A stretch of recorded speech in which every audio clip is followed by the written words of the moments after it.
The views and opinions expressed by tonight's guest and topic of discussion do not necessarily represent the official policy or position of Spaced Out Radio, Spaced Out Weekend, Spaced Out Radio Limited, its hosts, syndicated carriers, or anyone associated with this broadcast. Any rebroadcast, reproduction, or other use of this broadcast or podcast without the express written consent of Spaced Out Radio or Spaced Out Radio Limited is strictly prohibited. Listener discretion is advised.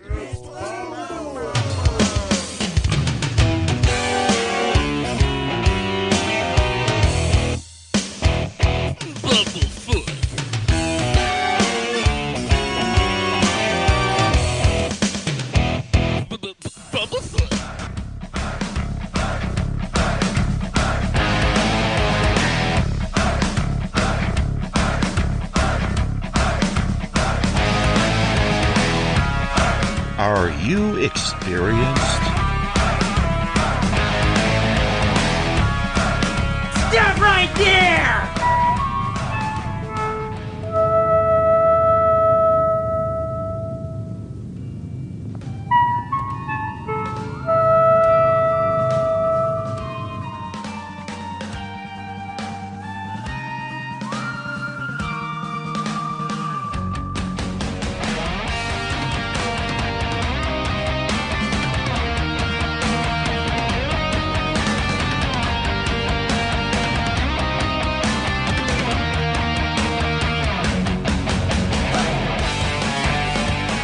From high atop the mountains of British Columbia to you listening around the world, this is Spaced Out Radio with host Dave Scott.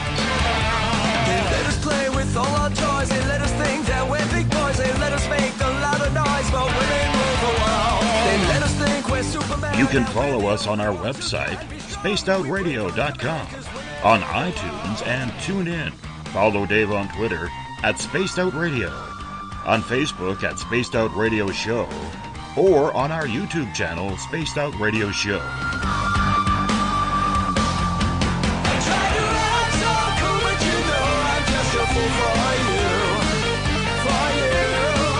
I will stop till I reach the top just to be there with you.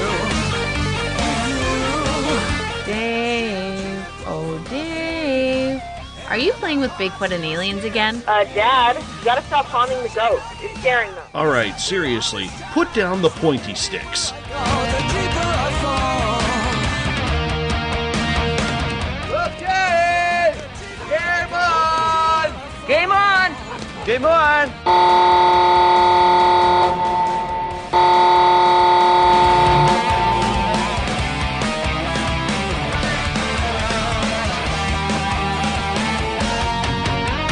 The password is... All right. Buckle up, space travelers. It's time to go for a ride on Spaced Out Radio. Mr. Bumblefoot, Dave is ready for liftoff. I try to act so cool, but you know I'm just a fool for you. Seriously, Dave? Really? Aren't you a little old for a tinfoil hat? Hello. Toby. Bye-bye. Love you. Bye-bye. Please take your seat above us. We're with you. It's time for pickup.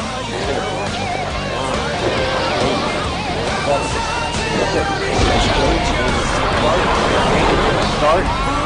2, 1. Boost ignition and liftoff. Okay. I'm such a lucky guy, 'cause after all this time, it's like the deeper I go, the deeper I fall. The deeper I go, the deeper I fall. Good evening and welcome to Spaced Out Radio tonight. I am your host, Dave Scott. It's great to have you along for the ride on this Wednesday, November 22nd, Thursday, November 23rd, if you're on the East Coast or across the pond. Hope you had a great day and night. We are live right here in the Great White North on top of the mountains of central British Columbia as we are here for you 7 days a week. We welcome in everyone listening in on WQEE 99 Rock the Key down in Noonan, Georgia, home of The Walking Dead. We are live as well on the United Public Radio Network, 107.7 FM in New Orleans, and over 160 countries around the world. We are also live at spacedoutradio.com, Spreaker, KTLK, The Fringe FM, Renegade Talk Radio out of Las Vegas, the High Plains Talk Radio Network, and if you're listening in on Revolution Radio, remember the Double R Machine is a donation station financed by you, the valued listener. Head on over to freedomslips.com and donate today.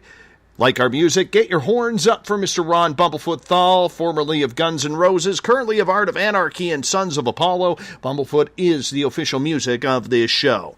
Now, we're all over social media. You can give us a follow on Twitter, at Spaced Out Radio.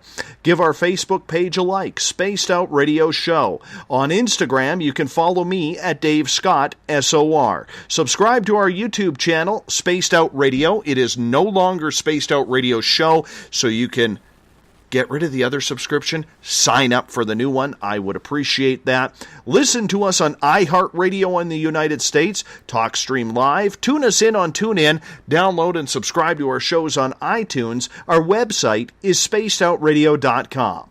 Now, if you want to take part in this show, you got to sign into one of two chat rooms. You either have to go on to Spreaker or into Facebook and join the SOR Space Travelers group. Or if you're on Twitter, just use the hashtag SpacedOutRadio. I'll connect with you there as well. On our website, for $5 a month, you can become an SOR Space Traveler, and you can also shop at our Spaced Out Radio store. We just put some brand new stories tonight on our news section, The Encounter Online. Read up on my latest blog. If you've had a sighting you can't explain, fill out an SOR Sightlines report, and we got great videos from Tim Doyle's UFO Seekers and Leslie Mitchell Clark's Contact TV. 54 years ago tonight, Americans were still in shock after what had been reported on the news. Voices like Walter Cronkite announcing that President John F. Kennedy had been assassinated while taking part in a parade in Texas's Dealey Plaza. The official report says 3 shots rang out and that one man was arrested, namely Harvey Oswald. A nation mourned as Vice President Lyndon Johnson was sworn in as president on Air Force One beside Jacqueline Kennedy, whose clothes were still covered in her dead husband's blood. For more than 50 years now, conspiracy theorists have refuted the official claim that Oswald was a lone wolf. Too many stories, too many eyewitness accounts of secondary shooters. Was Johnson in on this? The CIA? The mob? Dr. James Fetzer will join us for hour number 1 here to break down why this conspiracy just won't go away and what he's learned with the release of the new JFK files. And in hours 2 and 3, Brian Snoddy will join us from Washington State, where he's a good friend of Rod McKenzie, who is now a man in his 80s, but in his younger years may have just ran a safe house for the CIA and the mob in Dallas that fateful day. But first, hour number 1, Dr. James Fetzer. We call him the king of conspiracy around here. How are you again, my friend? Oh, terrific, Dave. I'm just delighted to be with you, and I have some blockbuster news that absolutely blows apart the Warren Report conclusively, permanently, and forever. Oh, well, we might as well get into it right now, my friend. We might as well get into it. Tell us what you see. I've been doing collaborative research from the beginning. That's always been one of my great strengths. I know what I do not know. So if I'm doing research in an area where I'm not myself an expert, I bring in others who are. For example, in the case of my early work on JFK, World Authority on the Human Brain, who was also an expert on wound ballistics, a PhD in physics, who was also an MD and board certified in radiation oncology, so is an expert in the interpretation of X-rays, a physician who was actually present in trauma room number 1 when JFK's moribund body was brought in, and then 2 days later was responsible for the treatment of his alleged assassin, Lee Oswald, another PhD in physics, this time with an expertise in electromagnetism, the properties of light and of images of moving objects. We have been able to establish that the Zapruder film was massively revised. They took the original footage and extensively edited. Dave, I estimate that while we have 487 frames in the version that exists today, the original had around 1,000. They took out 100 frames, turning from Houston on to Elm because the driver swung out too widely. nearly hit a concrete abutment and would have shaken the public's confidence in the Secret Service, where we have in fact discovered 15 or more indications of their complicity in setting him up for the hit. We've also been able to establish the autopsy x-rays were altered to conceal a fist-sized blowout at the back of the head, that when you study them properly, you discover there are indications of a second shot to the head, and that the brain shown in diagrams and photographs in the National Archives is not of JFK, who had half his brains blown out in Dealey Plaza, and yet this brain is a nearly completely intact brain. I mean, that I could have drawn that inference, but it was coming from a world authority on the human brain. It packs that much more punch. We've now been able to establish, Dave, that the autopsy photographs of JFK are not of JFK's body. They are of someone else. We've been sorting it out, and we have a pretty good idea who it was. Dennis David, who was a non-commissioned officer who was taking responsibility, recording who was entering and who was leaving the morgue during the autopsy, was ordered not to log in a casket containing a body. He was told it was a major. It was a violation of Bethesda procedure not to log him in. There is a fellow in New York by the name of Robert Morningstar who's long contended that Officer J.D. Tippett, whom Oswald was alleged to have shot later in the afternoon, which was used as evidence that he'd shot JFK. Why else would he shoot the officer, one might say. But the fact is that whole story is nonsense, because Lee was already in the Texas Theater at the time buying popcorn when Officer Tippett was shot. The shell casings at the scene of the first officer's arrival had been ejected from automatics. There were two. Remington ran two Western cartridge. Aquila Clemens across the street said 2 men shot Tippett, and neither of them resembled Oswald. When they discovered the glitch, because Oswald had a revolver, and it would have been absurd for him to shoot a police officer 3 times in the torso and then once in the right temple, and opened the chamber to remove the incriminating shell casings, they made a substitution.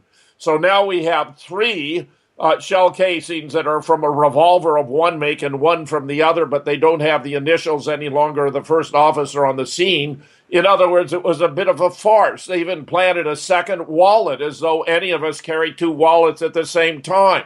When Lee Oswald was arrested at the Texas Theater, they went through the wallet he had in his possession, but they'd already stashed another one in the vicinity of the Tippett shooting. This is like the passport for a 9/11 terrorist, Dave, that mysteriously survives the destruction of 2 500,000-ton steel and concrete buildings in order to be found conveniently on the street, so we know who actually we were dealing with. All a complete fabrication, all a complete deception, but possibly only on the order of the deception of the Warren Commission, because not only have we now been able to establish that the photographs that Robert Groden in his book, The Killing of the President, had touted for decades now, the book was published in 1994, are in fact not of the body of JFK. We've also been able to establish that Tippett, whom Robert Morningstar had suggested looked so much like JFK that he might have been the reason for his killing, was to use him as a substitute, as a body double. It cannot have been Tippett either, for multiple reasons, including that an autopsy on Tippett was being conducted by Earl Rose, a world-famous medical examiner, beginning at 3:15 p.m. Central Time on the 22nd. There wouldn't have been the opportunity to move the body back to Bethesda in time, but more significantly, Tippett just doesn't look enough like him. And for those in the audience who want to see what I'm talking about, one of the disadvantages of radio being that so much of the evidence is visual, go to my blog, jamesfetzer.blogspot.com. It's the most recent blog, so you'll get it immediately if you simply go there. It's entitled JFK, Bethesda Autopsy Photos, not JFK, Oswald Frame, Warren Report a Sham, because, Dave, we've also been able to prove that the backyard photographs were fabricated, just as Lee told Will Fritz, the homicide detective who was interrogating him, shown one of these photographs put on the front cover of Life magazine in an effort to implicate him in the crime by showing him holding the Manlock or Carcana with which he's alleged to have shot JFK.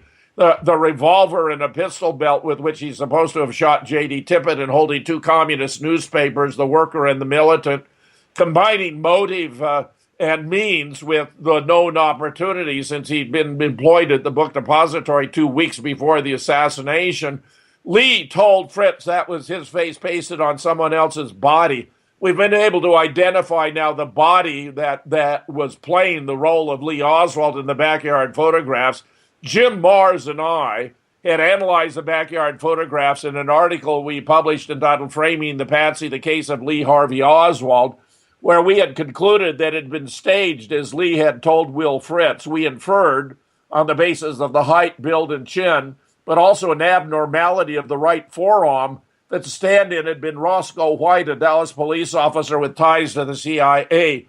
Larry Rivera, who's been doing brilliant superpositions, discovered a perfect photograph of Roscoe standing in the same pose as Lee in the backyard photographs, and confirmed that indeed it was Roscoe White who was standing in for Lee Oswald in the backyard photographs, so that we have proof there that he was framed. And get this, Dave, we also have confirmed what we had previously concluded, to wit, that Justice Harold Weisberg in his early whitewash series, the second of which was a photographic whitewash published in 1966, it concluded in the last few pages that the Warren staff was going out of their way to try to conceal the fact that Lee Oswald had been standing in the doorway of the book depository when the motorcade passed by, a conclusion that Jim Garrison, the celebrated district attorney of New Orleans, who was immortalized in Oliver Stone's film JFK, also had discovered. We have been able to confirm that he was indeed in the doorway, which we already knew from the height, the weight, the build, the clothing, the shirt, the T-shirt he was wearing, where the police were so worried about people putting two and two together, having been caught in a very famous photograph of the assassination taken by AP photographer James Ike Alchins, that they actually had Oswald take off his outer shirt and pose for his mugshot in a T-shirt, Dave. That was consciousness of guilt.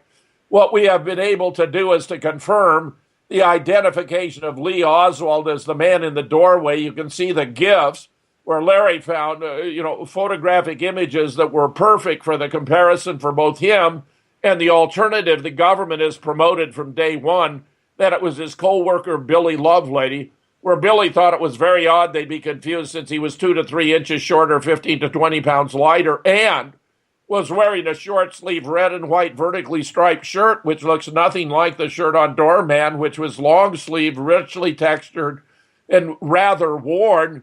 In fact, the FBI even had Billy Lovelady come in to be photographed on the 29th of February, 1964. They photographed him in this short-sleeve red and white vertically striped shirt. In the report they sent back to J. Edgar Hoover, they reported that this was the shirt that he was wearing on the occasion of his observation of the motorcade passing the book depository. They hoped that Edgar would not notice it wasn't the man in the doorway for which he wanted the identification, which of course turns out to be Lee Oswald. Ironically, Dave, the same Robert Groden went to work as a special consultant for the House Select Committee when it reinvestigated the death of JFK, and in that role as a special consultant, the investigation they conducted lasting from 77 to 78, where they published their final report in 79, he insisted that the man in the doorway with the long textured shirt was actually Billy Lovelady, photographing a man Billy in a red and black checkered shirt with long sleeves that was actually similar to one found on another person in the doorway who looks nothing like Billy, nothing like Lee, who's known as Gorilla Man. I named him because of his massive build and Neanderthal appearance. He was wearing the shirt buttoned up right up to the top, and it had a pocket. When Groden photographed Billy in what he claimed was the same shirt, it had no pocket. He blew his cover, Dave, an irony of ironies. On the 20th of April, 1976, before he went to work for the House Select Committee and did an about face, he was interviewed for an article about him in the Sentinel Star in Orlando, Florida, Two Conspiracies in the JFK Death, where he was cited for maintaining that Lee Oswald was the man in the doorway. in a new book he just published with Peter Modell entitled JFK, The Case for Conspiracy. Turns out that Robert Groden has been undermining and subverting JFK research virtually from the beginning. It's a stunning story, Dave. It's a sad episode. I was at the conference here this last weekend organized by Judith Very Baker, who was Lee Oswald's girlfriend in New Orleans, where Judith was working with David Ferry and Lee Oswald under the supervision of Dr. Mary Sherman. And because her name at the time was Judith Very, they used to joke about Mary Ferry and Very on a rapid-acting cancer that could be used to kill people. Allegedly, they were going to use it against Fidel. They actually appear to have used it against Jack Ruby because he knew too much, Dave.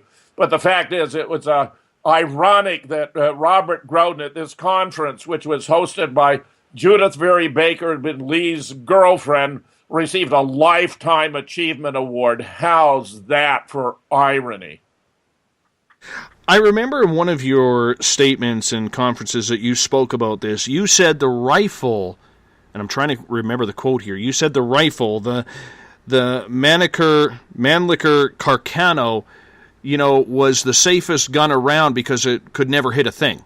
That's right. It's a World War II antique weapon. It was known as a humanitarian rifle for never harming anyone on purpose. The story there, Dave, is that while Lee Oswald could have bought a superior weapon at any corner store without even showing identification, they had to create a paper trail.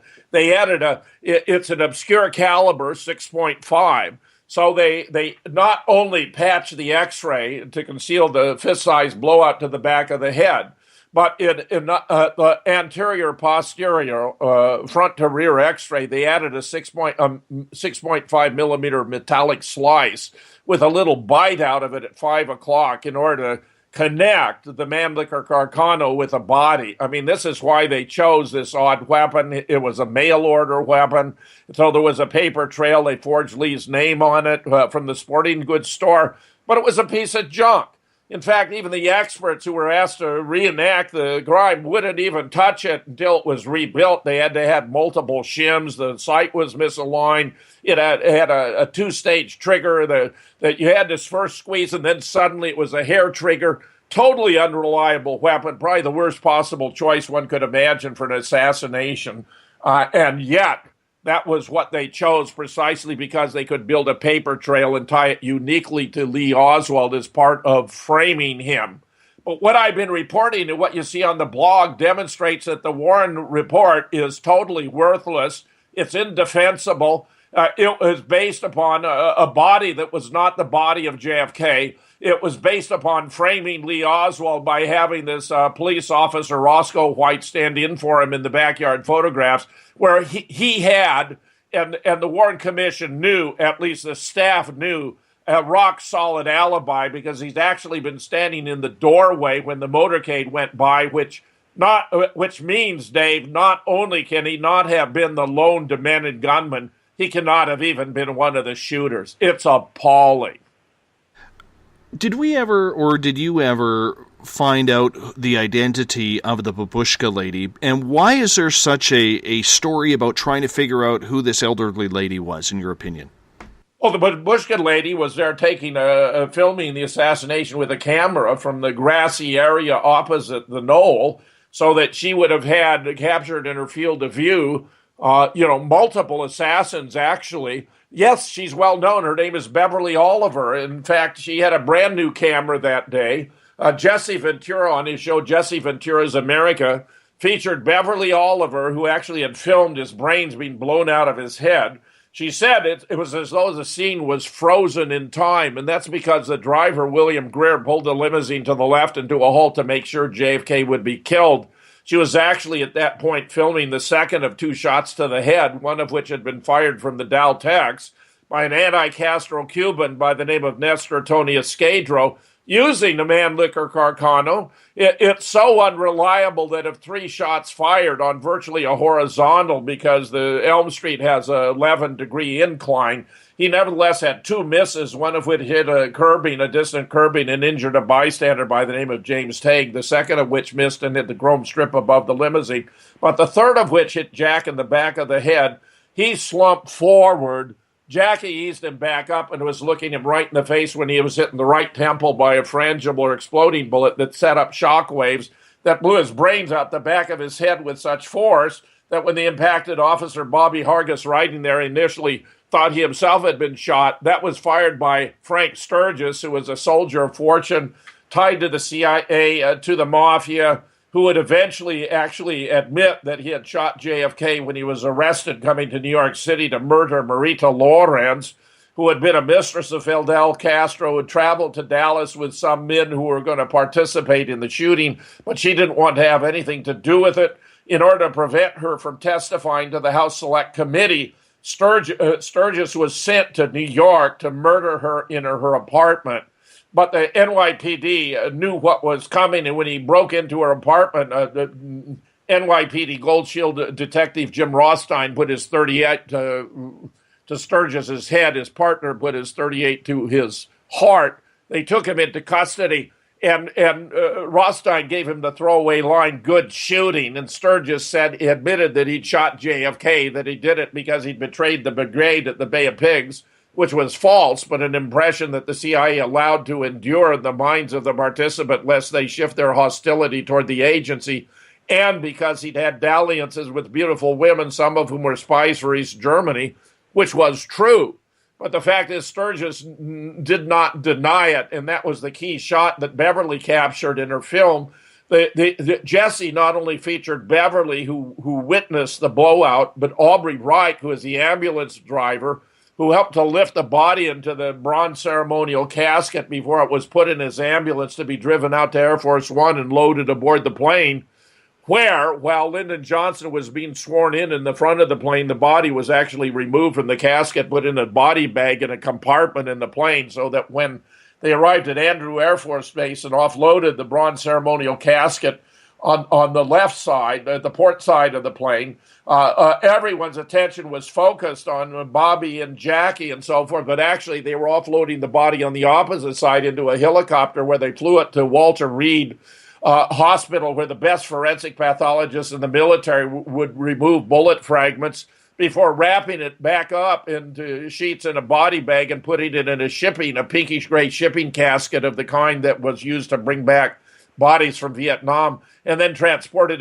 in a black hearse to the back of Bethesda Naval Hospital, so that the body was already undergoing autopsy, Dave, when the Gray Navy ambulance with the entourage, which was carrying the bronze ceremonial casket, and Jackie Kennedy pulled up to the front, where Gerald Custer, who is the radiation technologist who actually took the x-rays, was proceeding upstairs in the company of two Secret Service agents to have x-rays he just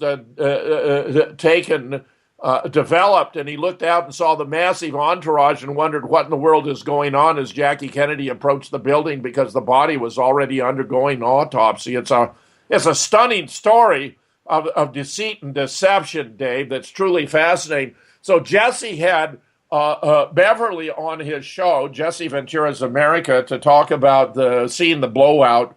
Audrey Wright to confirm having felt the massive blowout when he assisted in lifting the body into the bronze ceremonial casket, and I was there to explain how they'd altered the x-rays to patch it with a material too dense to be human bone, so they could discount more than 20 witnesses who reported seeing the blowout at the back of the head. Dave, if you took your fist and doubled it up and reached back to the back of your head, that's where it was located. It was a massive wound. The first to observe it was Clint Hill, who, when he rushed up to the limousine and pushed Jackie back down in the back seat, she'd climbed out after a big chunk of Jack's skull and brains, which he held in her hand all the way to Parkland. And after they pried his moribund body out of her arms and she gathered her composure, she entered trauma room number 1 and turned to the anesthesiologist, Pepper Jenkins, extended her hand and asked, "Will this help?" Which is easily the most poignant moment in the history of the assassination. So Jesse had the three of us on his show. It was really quite stunning to understand the duplicity of the government here in concealing the true causes of death from the American people. Whatever happened to that video from Beverly? Well, they took it, and it's never been recovered. At one point, we thought we had, but apparently what we had was Nick's film. There are two most important videos. There's a Zapruder, which was taken from the side of the grassy knoll. He was standing on a low colonnade there with his assistant, Marilyn Zeitzman. Jack White, who's a legendary photo and film analyst, has actually observed that Zeitzman seems to be in between Zapruder and the motorcade, and therefore finds it difficult to imagine how he could have recorded it. If you recall, when you watch the film, it has the odd property that the limousine doesn't remain centered in the field of vision, but it rather disappears toward the bottom. That's the sort of effect you would have if, in fact, it were being recorded by a camera on a tripod. Zapruder, of course, had a handheld camera, and you wouldn't expect that to happen. So we believe that what actually occurred is that there were multiple cameras recording the event, and then they artfully constructed it together to provide the massively edited film where, Dave, I mentioned that the driver pulled the limousine to a halt to make sure Jack would be killed, and during which he was hit twice in the head. But obviously they had to remove that from the film. In fact, they couldn't even allow it to be understood that the limousine had been brought to a halt. So they did massive editing. In fact, I surmise that as many as 400 more frames were taken out because of the limo stop. There turned out to have been multiple activities that took place during that event. Not only did Clint Hill rush forward and push Jackie back when the limousine was stationary, Officer Hargis, who had been riding to the left rear, had been hit with that debris, initially thought he himself had been shot, parked his bike, ran between the two limousines, which obviously would have been impossible had they been in motion toward the grassy knoll from which he believed that shots had been fired. Officer Douglas Jackson on the right actually motored his bike up the grassy knoll until it fell over and then proceeded on foot. Meanwhile, 5 Secret Service agents surrounded the presidential limousine. One of them took a chunk of skull from a little boy and threw it in the back seat. It may even be that that is the chunk of skull that was found the following day by a medical student by the name of Billy Harper, who took it to a relative at Methodist Hospital, who photographed it and identified it as occipital parietal bone from the back of the head. This appears to have been blown out when that frangible or exploding bullet set up those shock waves to blow his brains out the back of his already weakened cranium.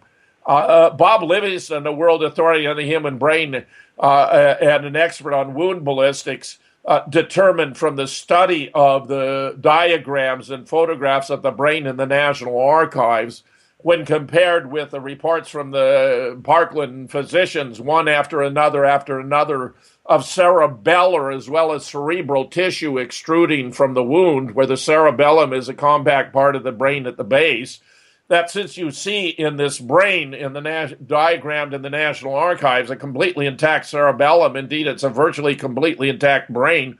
Bob explained to me it was an abnormally large brain because it weighed in at 1,500 grams, whereas the average adult male brain is 1,350.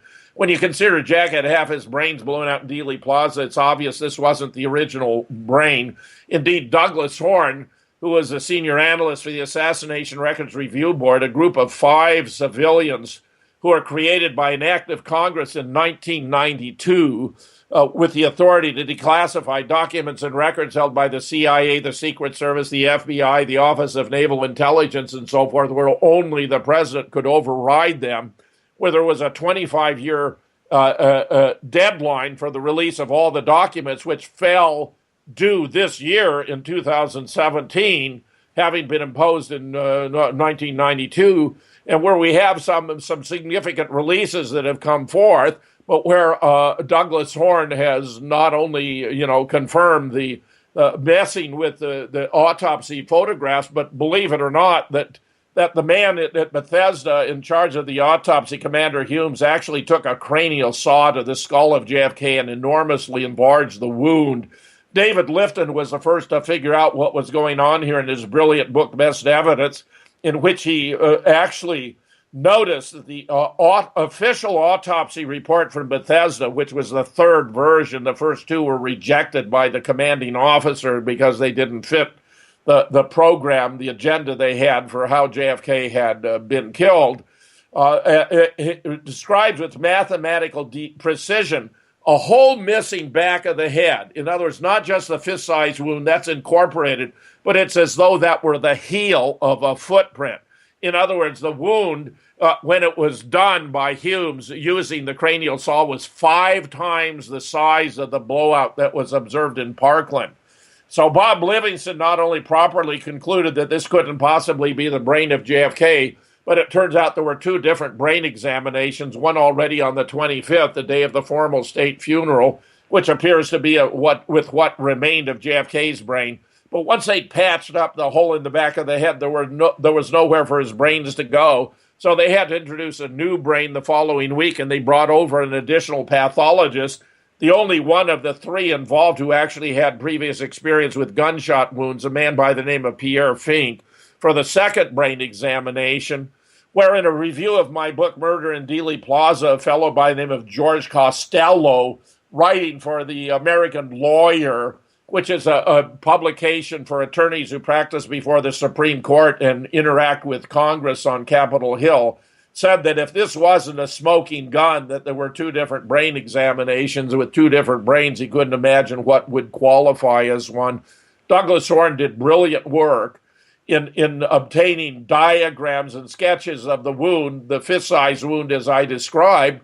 But interestingly, in the autopsy report, you see this enormously larger wound that was introduced in order to claim that, in fact, the bullet had entered the base of the back of the neck. You have to imagine Jack bent way over the base of the back of the head and then exited the top of the head to blow it out, to describe it as a wound caused by a shot from behind. Dave, most Americans to this day don't remember that on the very day of the assassination, NBC News, for example, had a 5-hour coverage, and they were reporting the wound to the throat, which was described by Malcolm Perry, MD, who would perform a simple tracheostomy through a clean, round puncture wound, and the wound to the right temple that blew out the back of his head, attributing that finding to Admiral George Berkeley, the president's personal physician.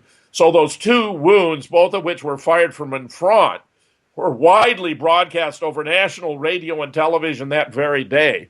So that as reports started to trickle in later that the shooter had been above and behind, Frank McGee, who is nobody's fool, says this is incongruous. How can the man have been shot from in front, from behind? And that was a problem with which the Warren Commission would have to deal to try to manufacture an account, however fantastic it might be, to explain away the various wounds on the basis of what would turn out to be only 2 shots from behind, because while they officially committed themselves already the day of the shooting that only 3 shots had been fired, when it was discovered that one had missed and injured the distant bystander James Tague, they had to subtract. So while they initially had reported what was accurate, namely that Jack was hit in the back, actually 5.5 inches below the collar, just to the right of the spinal column, by a shot that only entered about as far as the second knuckle on your little finger, that Conley had been shot in the back, and that Jack had been shot in the back of the head. Actually, if you put together the report from NBC on the day of the shooting, and then the subsequent description of the wounds that were inflicted on JFK by the government within the following days, you actually got a depiction of the 4 wounds that JFK sustained, namely the shot to the back, which was the first hit fired from the top of the county records building, the shot to the throat that was fired from inside the triple underpass, a bullet that actually passed through the windshield en route to its target, and then, after Greer, the driver, pulled the limousine to a halt to make sure he would be killed, the shot to the back of the head that caused him to slump forward, and the Jack easing him up and he experiencing the shot to the right temple, all of which had to be removed from the film. But Dave, when they did it, they tried to blend together the shot from the back, which had forced his head forward, and the shot to the right temple, which had led to him slumping to the left. But in merging the 2 rounds, Dave, they cut out too many frames, so you got this violent back and to the left, which most students have assumed was the best evidence that JFK had been shot from in front. It was, except that it was an artifact of the way that the film had been edited. In fact, Josiah Thompson had a book, 6 Seconds in Dallas, that appeared in Dallas. It appeared in 1967, where he talked about the double hit theory. He even had a scientific graph showing the exact motion of the head forward, because from frame 312 to 313, even after they edited it, there still was forward motion of the head. and then the violet back and to the left, implying 2 shots in near proximity, which, of course, was as obvious proof as you could possibly have of a conspiracy with 2 shots in near simultaneous time. In fact, he blew his cover when he said at the end of his book that there was no proof here of conspiracy, when it had also even included such devastating proof as a diagram by one of the doctors at Parkland by the name of McClellan of this enormous blowout to the back of the head. Josiah Thompson would start disavowing the double hit theory as the 50th observance of the assassination approached. I called him out on it on the Education Forum, which was at the time the largest active JFK research forum in the world, predicting he was going to disavow conspiracy when we got up to the 50th. And in fact, he started doing a series of short interviews with a famous filmmaker, Earl Morris by name, in which he was starting to debunk signs of conspiracy and claiming, no matter how sinister you may think that something is, there can be an innocuous explanation to explain it away. I wrote a whole article about it entitled JFK, the CIA, and the New York Times, and outed him over it.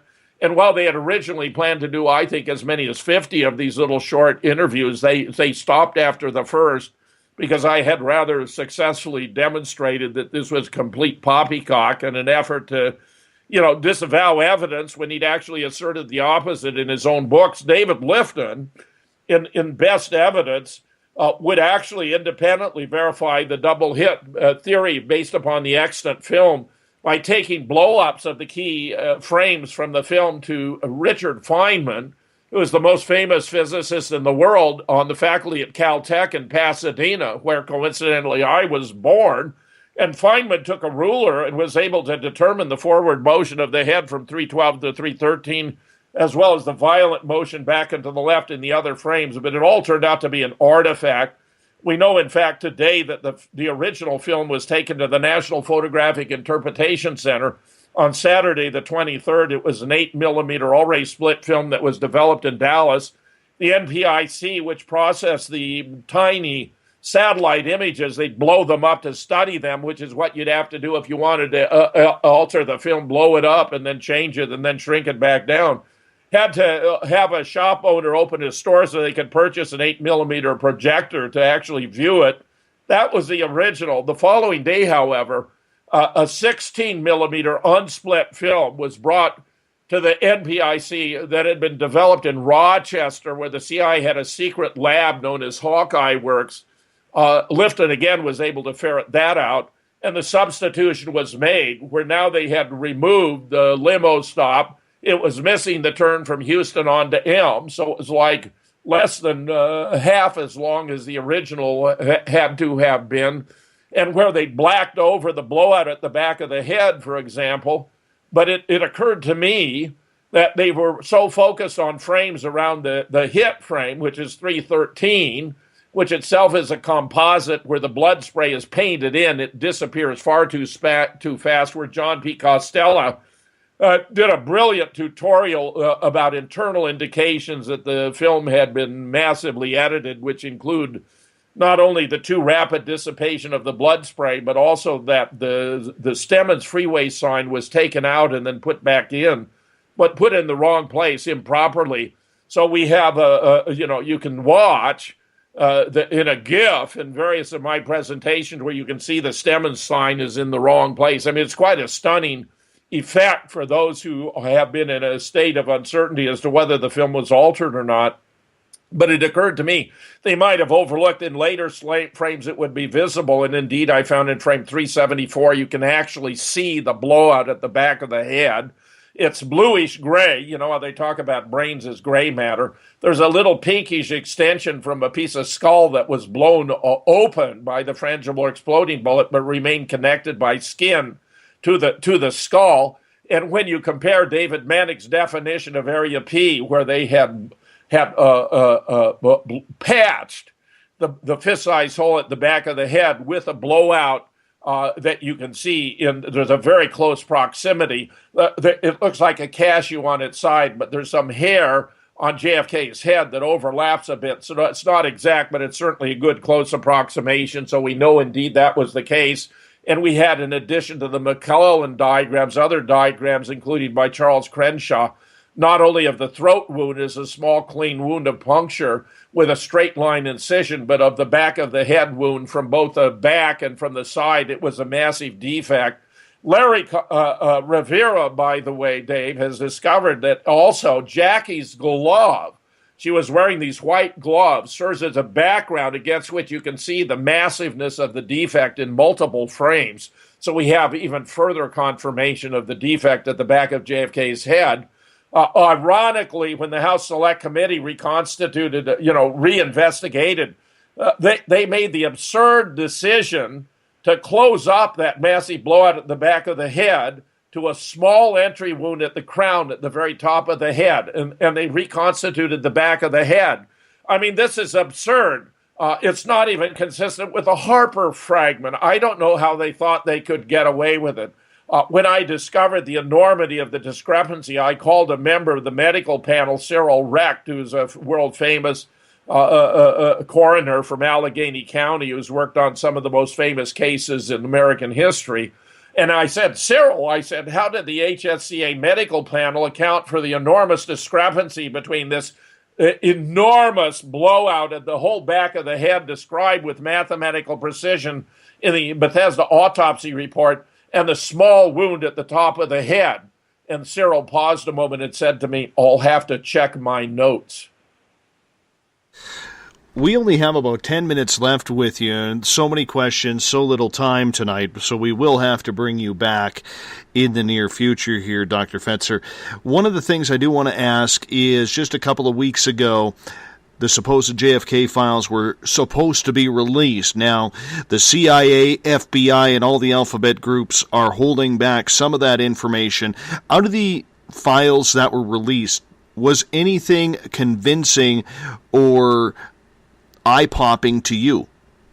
Well, it was mostly a matter of filling in nicks and crannies with information where we had more or less pieced it together, but nevertheless it was confirmation. For example, one of the earliest documents released showed that Earl Cabell, who was the mayor of Dallas at the time of the motorcade, who turned out to be the brother of Charles Cabell, a lieutenant Air Force general whom JFK dismissed after the Bay of Pigs, when he also dismissed the other deputy director, Richard Bissell, because they had deceived him with a bait and switch. Actually, it turns out the agency had learned the Soviet Union knew the date of the invasion. They'd shared that information with Fidel Castro. So Castro knew we were coming. The CIA knew he knew we were coming. Everyone knew what was going on except the commander-in-chief because they never informed JFK. The whole thing was intended to collapse. It was never meant to be a success, but to present the young, inexperienced president with the unpalatable choice between sending in the Marines or taking egg on his face. He chose to take the egg, which surprised everyone, but may have avoided nuclear war because it turns out that the Soviets actually had tactical nuclear warheads on Cuba, unbeknownst to the United States and our military. But it turns out that a document was released here showing that Earl Cabell, the mayor, had actually joined the CIA in 1956. So those of us who had concluded that the axis between the CIA and Dallas was the connection between the brothers, but where I had sorted this out in 1981, I was teaching at a small college, new college in Sarasota, Florida, went to the archives and opened a who's who for 1965 and read how Charles Cabell was born in Dallas in 1903 and his brother Earl near Dallas in 1906. We also have a document from the KGB in 1965 requesting information about Lyndon Johnson, about his associates, about his assets, about his resources, about his character, about his history, because it states the KGB now had reason to conclude that Lyndon Johnson had been responsible for the death of the previous president, John F. Kennedy, which is absolutely correct. There's another document from Hector Echeverria, who is a member of an anti-Castro organization, where the informant for the FBI said how the subject, Hector, had come and approached him about providing machine guns for a Cuban revolution. but it also told him on the 21st, the day before the assassination, that their new backers had a lot of money, that they were Jews, and that when they took care of JFK, that everything was going to be fine. In fact, it turns out one of the principal motives of the groups who were the sponsors of the assassination was Israel, because JFK was opposed to their development of nuclear weapons. David Ben-Gurion, a founding member of Israel and the first prime minister, was so upset about JFK's opposition to the development of nuclear weapons, his desire to expect Dimona, which was where their nuclear research was taking place, and that he required the World Jewish Congress, the precursor to AIPAC, the American Israeli Political Action Committee. They call themselves Political Affairs, but they're the most powerful lobby in Washington, D.C., that he resigned in disgust after instructing the Mossad to participate in the assassination of JFK.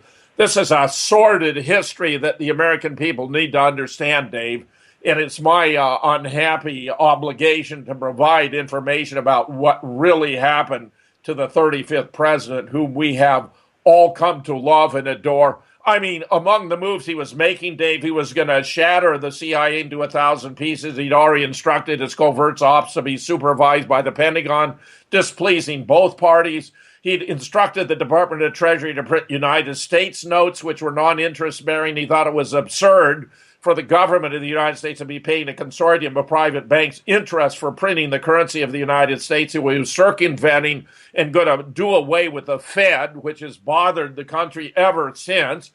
He was, of course, cracking down on organized crime, Bobby bringing more indictments and convictions than ever before in history. Just as Edgar had sex dossiers on the members of Congress, the mob had a sex dossier on Edgar, including compromising photographs of him with his close personal friend, Clyde Tolson, such that Edgar was unable to acknowledge the existence of organized crime until after the Joe Valachi hearings, where the Cosa Nostra was specified, laid out in such precision and detail, it was no longer possible to deny it. The Joint Chiefs were unhappy with Jack because he hadn't invaded Cuba against their unanimous recommendation. He'd signed an above-ground treaty with the Soviet Union against their unanimous opposition. Now he's pulling our forces out of Vietnam, where they believed a stand had to be taken against the expansion of international godless communists. And the anti-Castro Cubans, of course, wanted revenge for his betrayal at the Bay of Pigs, which was a false belief the CIA allowed to stand. The Texas oilmen were worried he was going to cut the oil depletion allowance, a massive tax write-off they got on the ground that they were pumping oil out of the ground, which was a finite resource, and thereby putting themselves out of business. There was a ratification meeting at the home of Clint Murchison Sr. the night before the assassination, attended by Madeline Duncan Brown and Miss Linden. They began an affair in 1948. She bore him a son, Stephen, in 1950. I had over 100 conversations with Madeline at this meeting. It would turn out there was some powerful figures, including H.L. Hunt, nominally a competitor with Murchison. He was there. George Brown and Root Heavy Construction was there. When the Vietnam War went down, Brown and Root got $1 billion to dredge a new port at Cam Ranh Bay, although Vietnam has many magnificent natural ports and didn't need one. Richard Nixon was there. He'd been driven out by a local Republican leader who worked in the same back building where Madeline was a young advertising executive when John J. McCloy, our former High Commissioner to Germany and former CEO of Chase Manhattan Bank, was there. When Lyndon showed up unexpectedly to most, they disappeared into a boardroom for 15 or 20 minutes. When it was over, Lyndon strode over toward Madeline. She expected he was going to whisper sweet nothings in her ear. Instead, he told her in a hateful tone of voice that after tomorrow, he wasn't going to put up with embarrassment from the Kennedy boys any longer. That wasn't a threat. That was a promise. He actually called her the following day and repeated exactly the same message on New Year's Eve, 6 weeks later. They had a rendezvous in the Driscoll Hotel where Madeline confronted Lyndon with rumors rampant in Dallas at the time that he'd been involved since he stood to gain so much personally. Lyndon blew up at her and told her the CIA and the oil boys had decided Jack had to be taken out. That's as close as a confession as we have in the record, Dave, but it's a sordid story.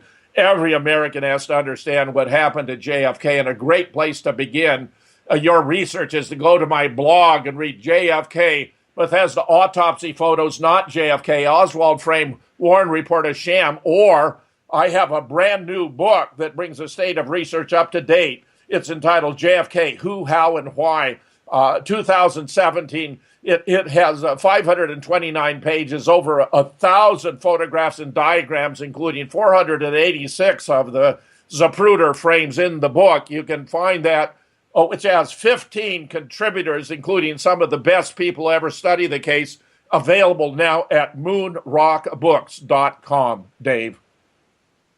We got about 60 seconds left with you, Doc.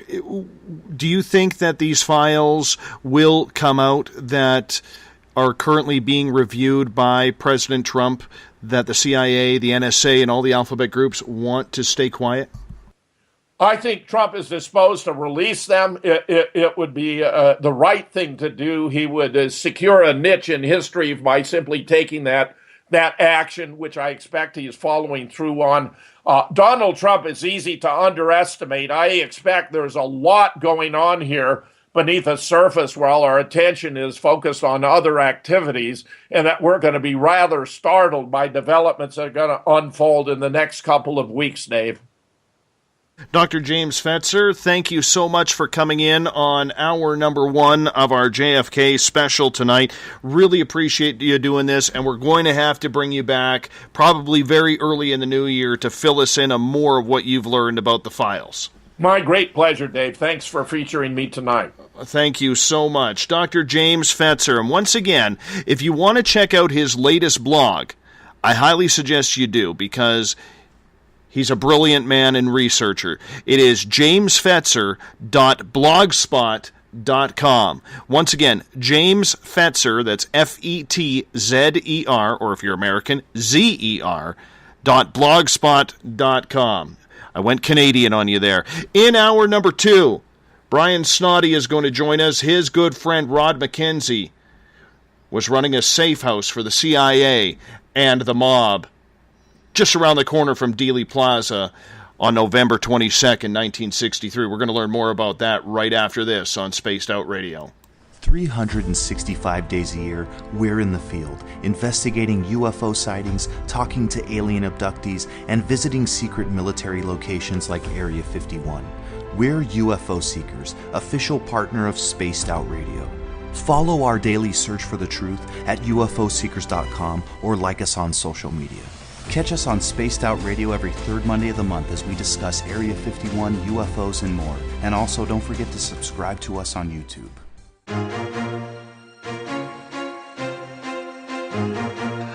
From coast to coast to coast, Blacklight Uncharted is taking on the paranormal across Canada. From ghostly hauntings to the UFOs flying above in conjunction with MUFON Canada, we're closely investigating what's going on in the northern skies and checking out the apparitions that walk among us. Check out our videos right here at spacedoutradio.com. We want to know your thoughts, we want to hear your experiences, and we want you to share your stories. The answers are out there, and we intend to find them. Would you like to become one of our space travelers? All you have to do is click on the Space Travelers icon at spacedoutradio.com. For only $5 a month, you can get access to some great prizes, as well as private monthly shows, newsletters, and a members-only section on our website. Become a space traveler today. It's paranormal news at its finest. Welcome to The Encounter. At spaceoutradio.com, The Encounter online is SOR's trusted news source for everything weird and strange going on around the world.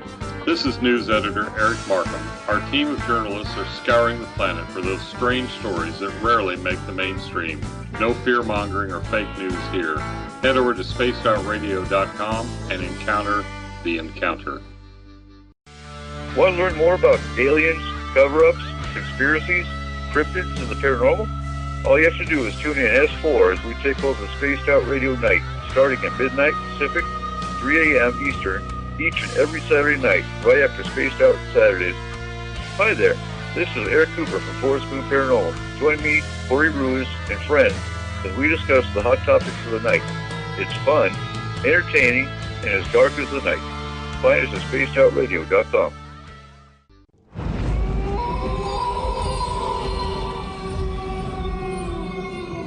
Hey, this is Canadian Paranormal Investigator Mike Moore. The third Wednesday of every month, I'll be teaming up with Dave Scott to bring you Ghosts of the Great White North. Each month, we will bring on guests from across Canada to discuss their ghostly encounters. Canada is a paranormal hotbed with stories you've never heard, so we're going to bring them to you. So get comfy on your Chesterfield, grab a donut, and join us, eh?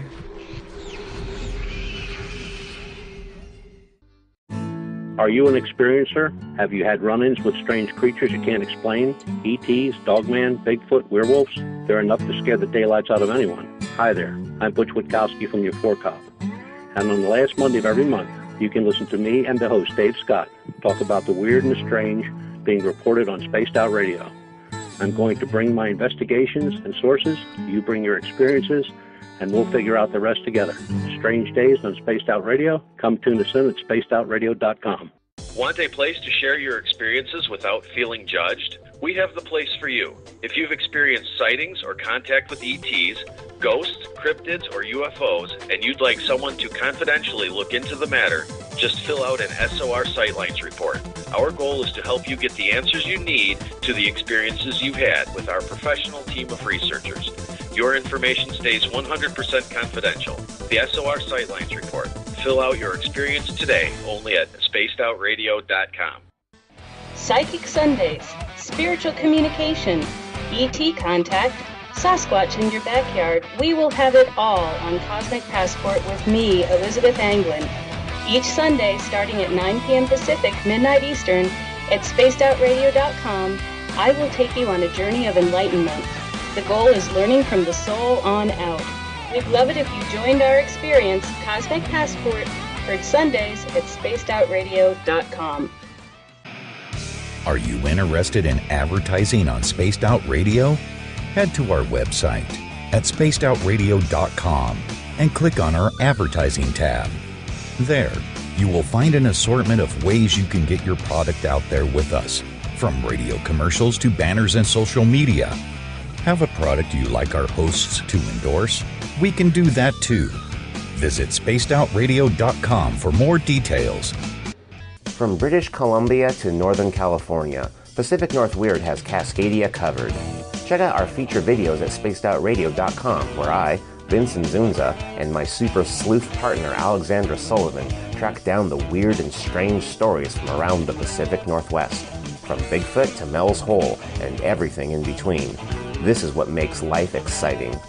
So why report the normal when we can report the Pacific North Weird right here at spacedoutradio.com. Don't have time to listen to Spaced Out Radio live?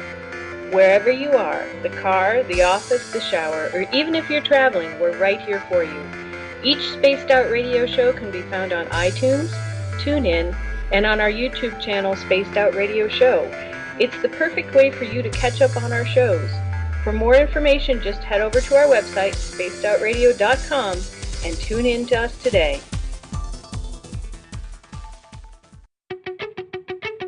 Welcome to Spaced Out Saturdays with me, Dave Cruz from Beyond the Strange.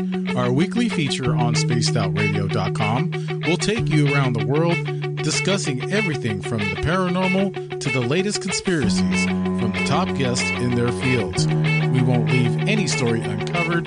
Spaced Out Saturdays at spacedoutradio.com, starting 9 p.m. Pacific, midnight Eastern. The views and opinions expressed by tonight's guest and topic of discussion do not necessarily represent the official policy or position of Spaced Out Radio, Spaced Out Weekend, Spaced Out Radio Limited, its hosts, syndicated carriers, or anyone associated with this broadcast. Would you like to connect with us? Head to spacedoutradio.com for all your latest show info. And hit us up on Twitter using the hashtag SpacedOutRadio. Now, back to Dave Scott and SOR. Welcome back for the second hour of Spaced Out Radio. Tonight, I am your host, Dave Scott. Good to have you with us. Tomorrow night on the program, we're going to have another double guest list. In the first 2 hours, Grant Cameron is going to join us. He is going to talk about Tom DeLonge and the Stars Academy and what he has learned. And then in hour number 3, we're going to be joined by Lorian Fenton, where we'll continue along the UFO and conspiracy front. We get going at 9 p.m. Pacific, midnight Eastern Time at spacedoutradio.com. We want to welcome in everyone listening in on WQEE 99 Rock the Key down in Noonan, Georgia, home of The Walking Dead. We are live as well on on the United Public Radio Network, 107.7 FM in New Orleans, and over 160 countries around the world. We are also live on The Fringe.fm, Renegade Talk Radio out of Las Vegas. And if you're listening in on Revolution Radio, remember the Double R Machine is a donation station financed by you, the valued listener. Head on over to freedomslips.com and donate today. Bill Cardwell has picked the password for tonight in the SOR Space Travelers Club. Tractor. Tractor is your password. Make sure you use it wisely, Space Travelers, as Bill sets a password each and every night right here on the mighty SOR. Now, if you want to follow us on social media, try us on Twitter at Spaced Out Radio. During the show, you can use the hashtag Spaced Out Radio. I will connect with you live there as well. You can give our Facebook page a like, Spaced Out Radio Show. You can also join us on Facebook at the SOR Space Travelers Club. If you want to chat with us live during the show, we're on Instagram, Dave Scott, SOR. You can also check out our brand new YouTube channel, Spaced Out Radio. No longer just Spaced Out Radio Show. I need you to unsubscribe from that one. Go over to the new one, because that's where our new archives are. And we're on TalkStream Live in the United States, as well as iHeartRadio. You can tune us in on TuneIn, download, rate, and subscribe to our shows on iTunes. Our website is spacedoutradio.com, where we have a plethora of features for you, including joining the SOR Space Travelers Club for $5 a month. You can also shop at our Spaced Out Radio store. Rock out to some Bumblefoot, read The Encounter online, or watch great videos from UFO Seekers and Contact TV. Now, I did make a little bit of a mistake. Joe Allgaier set the password for tonight, not Bill Cardwell. Bill's absent. So Joe Allgaier set the password for tonight. It is Tractor. For hours 2 and 3, we head just down the I-5 from British Columbia, down into the Seattle area, where Brian Snoddy is joining us tonight to talk about JFK. Now, we're going to come at this at a little bit of a different angle, because Brian has studied the JFK files, this JFK case. I mean, why wouldn't he? He's American. He has an interest in this stuff. But one of his good friends is a gentleman named Rod McKenzie, and we're going to learn a lot about Rod tonight, and I think this is highly important as we still try to figure out the conspiracy behind the John F. Kennedy assassination that happened 54 years ago today. Brian, welcome to Spaced Out Radio for the first time. Great to have you with us. How are you doing? I'm doing just fine. Thank you very much. It's great to have you here. And Brian, one of the things I would like to ask you is, what do you remember going back 54 years ago? Were you even alive back then to learn or to remember the absolute shock of what happened during the JFK assassination? No, I wasn't quite that far. I'm only 52. So it was just, I was born just a few years after JFK. And to tell you the truth, when I was a kid growing up, I wasn't interested in this subject. It wasn't until much later on in life when I got into this JFK stuff. So what made you start to look into this? Was it just American history curiosity that kind of, peeled back the onion on it to try and find out what was going on? No, mine was basically, long story short, it was Oliver Stone's movie. When I was a kid, I wanted to be an artist, and I am. That's what I do for a living today. But as a kid, I was interested in fantasy things. I wanted to draw Dungeons & Dragons monsters for a living, Star Wars robots, and maybe work on a Conan the Barbarian comic book. And that was kind of where I was coming from. And as far as history went, I loved ancient history. I read tons and tons of books on Vikings and samurai and American Indians, Greeks, Romans, and you throw in some Hittites and some Sea Peoples, and I that was my deal. So what was it about the Oliver Stone JFK movie that all of a sudden made you start to think that this is maybe something you should be looking in on? The presentation of the movie was very good. At the time it came out, I wasn't interested. I think I was in my mid-20s, and one of my coworkers who I had actually been to art school with had seen it when it came out in the theater. And he said, "Oh, you should see this movie, very interesting." And I kind of shrugged my shoulders, and it wasn't until a year or two later that I actually rented it on just a whim, and I watched it 3 times in a row. I couldn't take my eyes off of that film. I just didn't want it to end. And after that, I started paying attention to things, listening to articles, reading articles, I should say, listening to people on alternate news stations talk about it, and read a few books here and there. Was there something that stuck with you that all this time later that you never really thought that you would be fully involved with? Well, that would be meeting Rod, which was a chance, but that's the only thing that really sticks out in my mind. So as we start to get into this, Brian, I'm very curious to how you met Mr. Ron McKenzie. And just to preface to our audience, Ron is in his mid-80s. He wasn't feeling it's Rod, R-O-D. Yeah.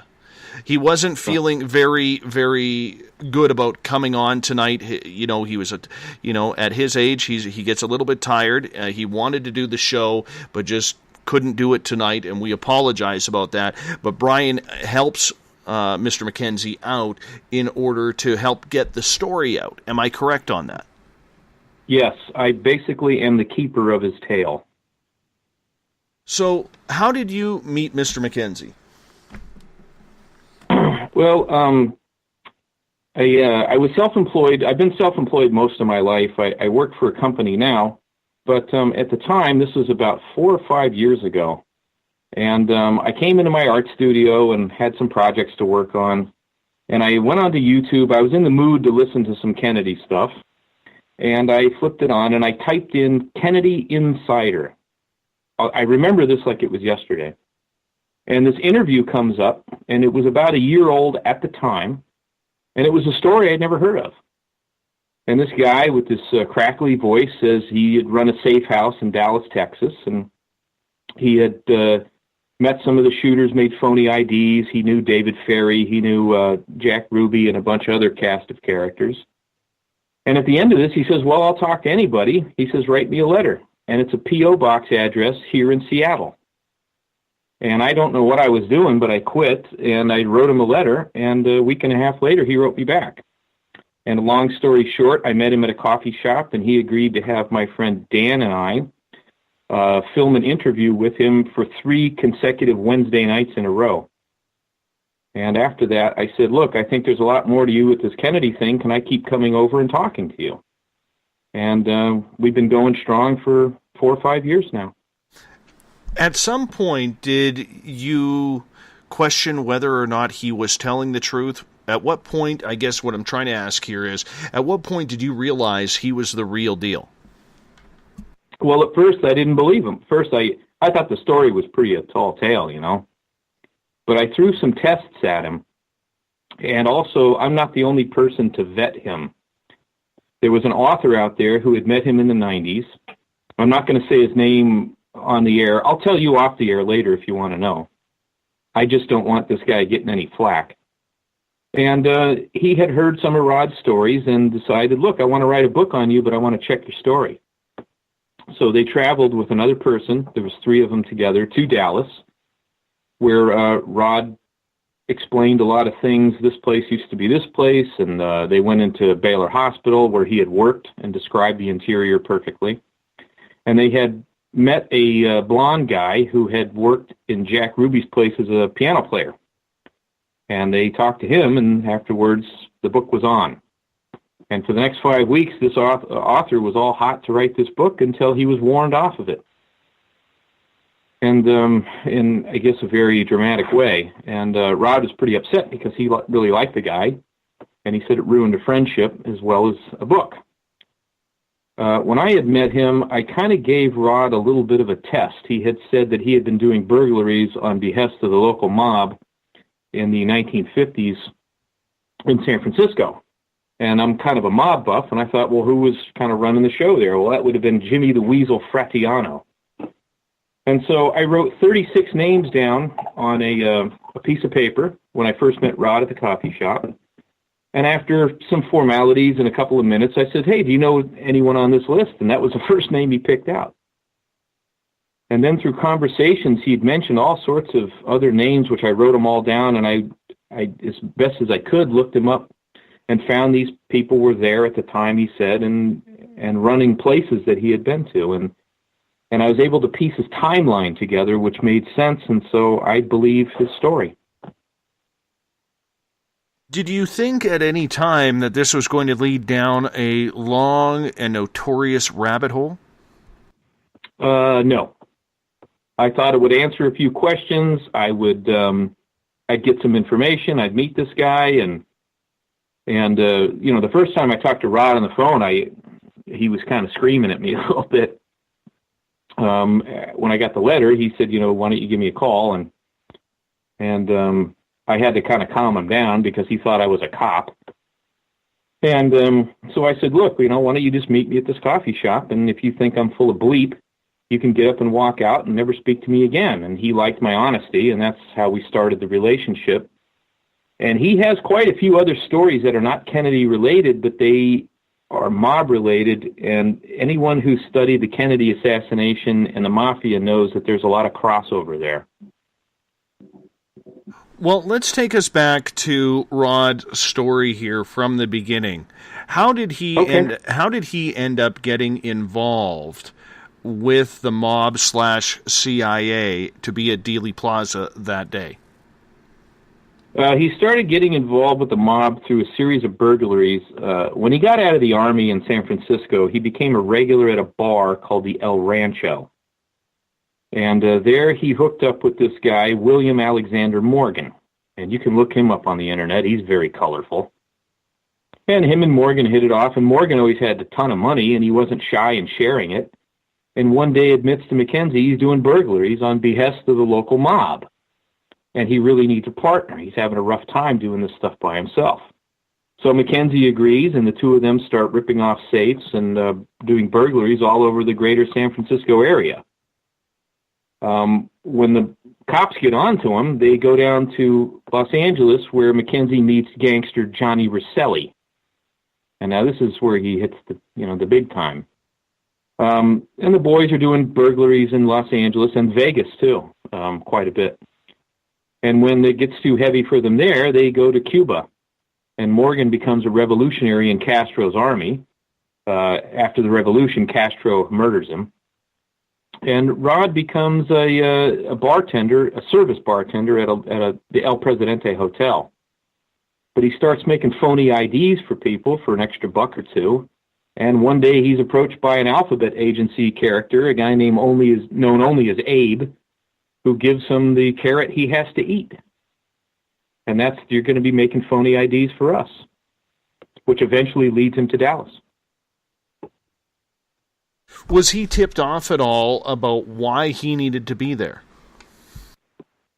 No, not to my knowledge, not to his knowledge. He was there because they had run a safe house on the road. It was through a back door of a carnival outfit. And this was for a couple of years, and he crashed his truck one time and got arrested. And so he was hidden for a time in Mexico, and then they said, look, you're gonna go into Dallas, and they're going to tell you what to do. And his job in Dallas was running a permanent safe house. And he had no idea what this was about. And this was it was before July 4th, because he remembers seeing July 4th at Fair Park. So he gets into Dallas. He estimates sometime between May and June of 1963. So they brought him in a number of months beforehand to get comfortable with the settings and everything. Oh, yes, absolutely. So what you're saying is this had been planned out months, maybe a year in advance, and they were just setting up all the pawns, so Mr. McKenzie was a pawn in all of this. Yes, actually he was. And also you have to remember there's other mob activity going on and other spook activity going on, which also is a crossover. Johnny Rosselli, who was a gangster, had been hired by CIA to kill Fidel Castro. So basically, he's agency and he's mob. And Rod guesstimates that there were probably a minimum of 5 safe houses in Dallas at that time. And these were, for all sorts of nefarious activities. It wasn't just JFK murder. There was probably all sorts of other murders, political murders, and strong arm tactics being used. When McKenzie was on the Carnival outfit, he hid out all sorts of assassins, killers from all over the world. He'd make phony IDs for them. They'd give him a job for anywhere from a couple of days to several months, and they'd travel around on this Carnival, and then they'd take off and do, some assassination somewhere, or rob someplace, or threaten somebody, something. So this had been going on for a while. It's not just JFK stuff. At what point did he start to realize, if he was there months before the assassination, at what point did he realize what was going on or what was going to happen that day? He had no idea what was going to happen that day. He was called in. He had got a job because he had medical training in the Army. And the safe house, running the safe house was, according to him, a nothing job. You clean up for about an hour, 45 minutes in the morning. Maybe you run an errand, you get somebody a shirt, or you go shopping for groceries. And he said that was it. So he wanted something to do, and he said to his handler was a local gangster named Jake Miranda, who ran a steakhouse, and it wasn't his handler, but another guy he had contact with was Jack Ruby. And they said, look, if you need anything, just let us know, and we'll take care of it. He says, well, I want something to do. I don't want to sit around the safe house doing nothing. He goes, I got medical training in the Army. I want you to get me a job at one of the local hospitals. And so they got him a job scrubbing surgery as a surgical nurse at Baylor Hospital. Now, the morning of the assassination, Johnny Rosselli and Jake Miranda met him at somewhere between 9 and 10 o'clock in the morning. I can't remember when. And Johnny Rosselli was on a bank of telephones there in that bottom downstairs, that lunchroom, the whole time up through the assassination. And according to McKenzie, he never left the building. And it wasn't until he was scrubbed in surgery when somebody pokes their head in and says the president's just been shot. And that's when he, according to him, he put 2 and 2 together and come up with 25. And that's when he knew he was involved. So this was so secretive up until that point that even though they were installing all of these plants and ponds around Dealey Plaza and escape routes through the entire area, he didn't know what was happening until pretty much the deed had gone off. Yeah, that's true. He didn't have a clue. Not one clue. So at what point did Mr. McKenzie realize what was happening? Well, he didn't know the president had been killed until he gets off work at about 11 o'clock that night. And he went to some bar and the television was on. Now, this is a time when very few restaurants or bars had any televisions or radios in them at all. And in fact, he doesn't remember hearing that the president had died that night. He's pretty sure that he heard of it the next day, but he's not 100% sure about that. So, and also, a day or two later, he heard about this bullet that was found on a stretcher, right? And he thought that, and that was found at Parkland Hospital. Well, he's working at Baylor. And he thought, well, if he's in Baylor Hospital, maybe he was the guy to put the bullet on if Kennedy Carr would have turned around and gone to Baylor instead of forward in the Parkland. And he started getting really nervous. Also, he had a conversation with Lyndon Johnson's personal hitman, Malcolm Wallace, in a hotel room in Fort Worth just a few days after the assassination, and Wallace went down the whole thing with him. And he said that just terrified him, because Wallace was a known killer. What do you mean Wallace went through the entire thing with him? Can you go into detail with that? Yes, I will.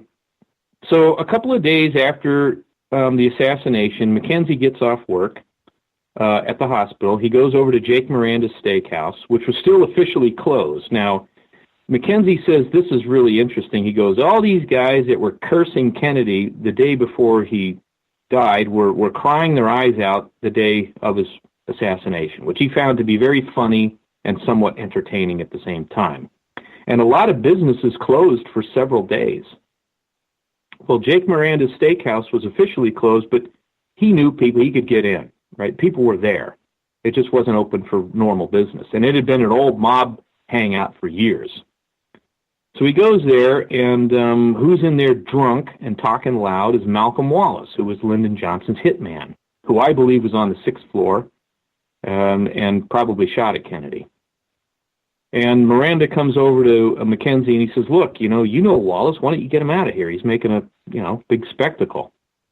So they hop in Wallace's pickup truck, which, according to McKenzie, had enough booze in it to take care of the 56th Infantry Division, and they drove to Fort Worth together, and they checked into a hotel, which was run by a couple of Mexican gals who apparently Wallace knew. They couldn't speak a word of English.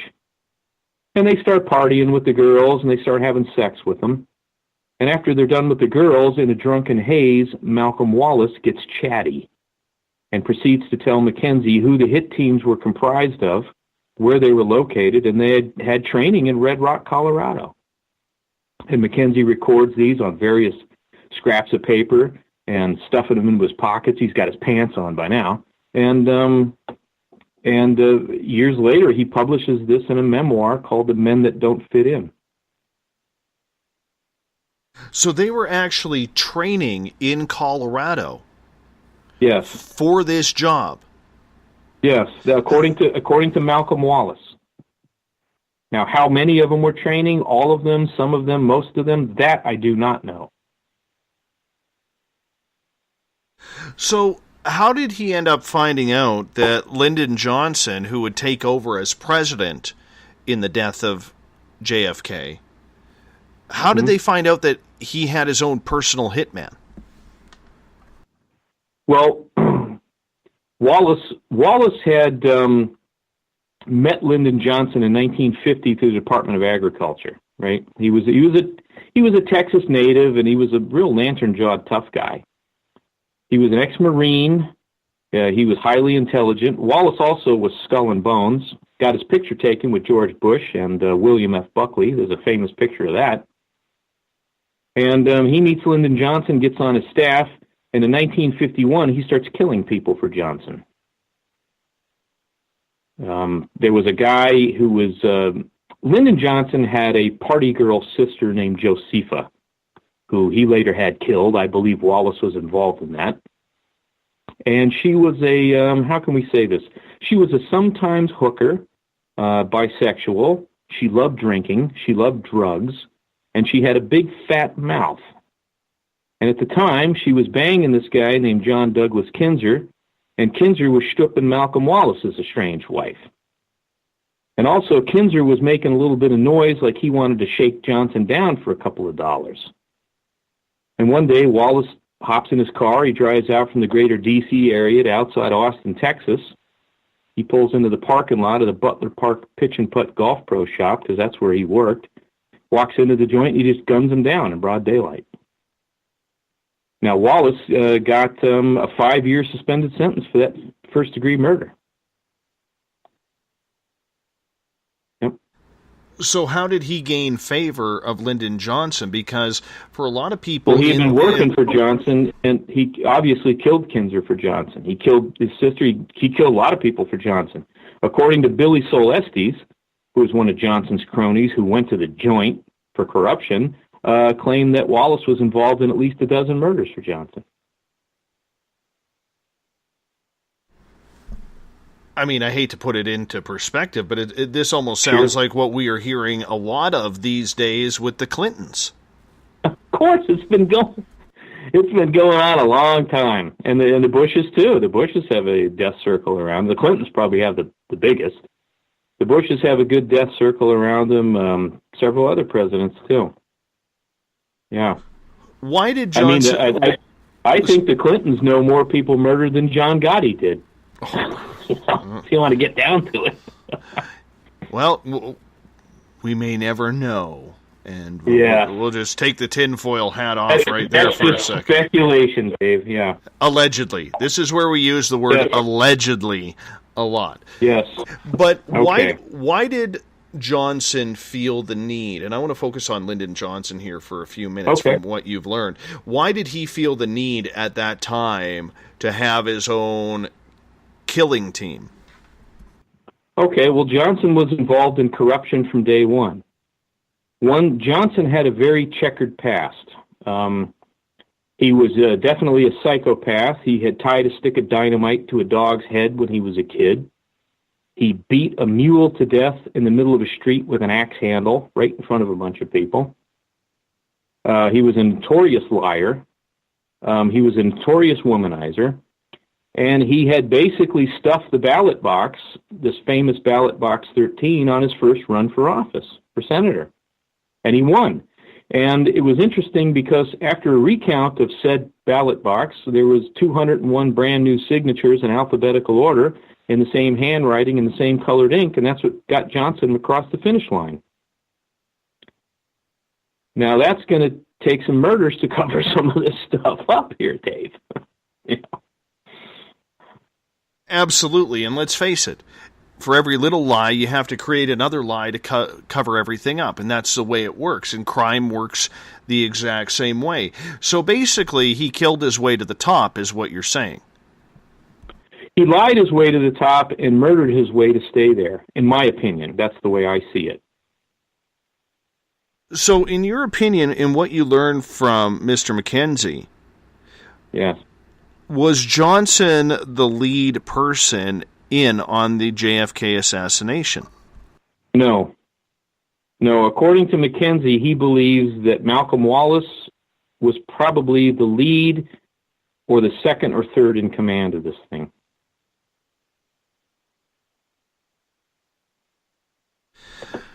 Wow. Yeah.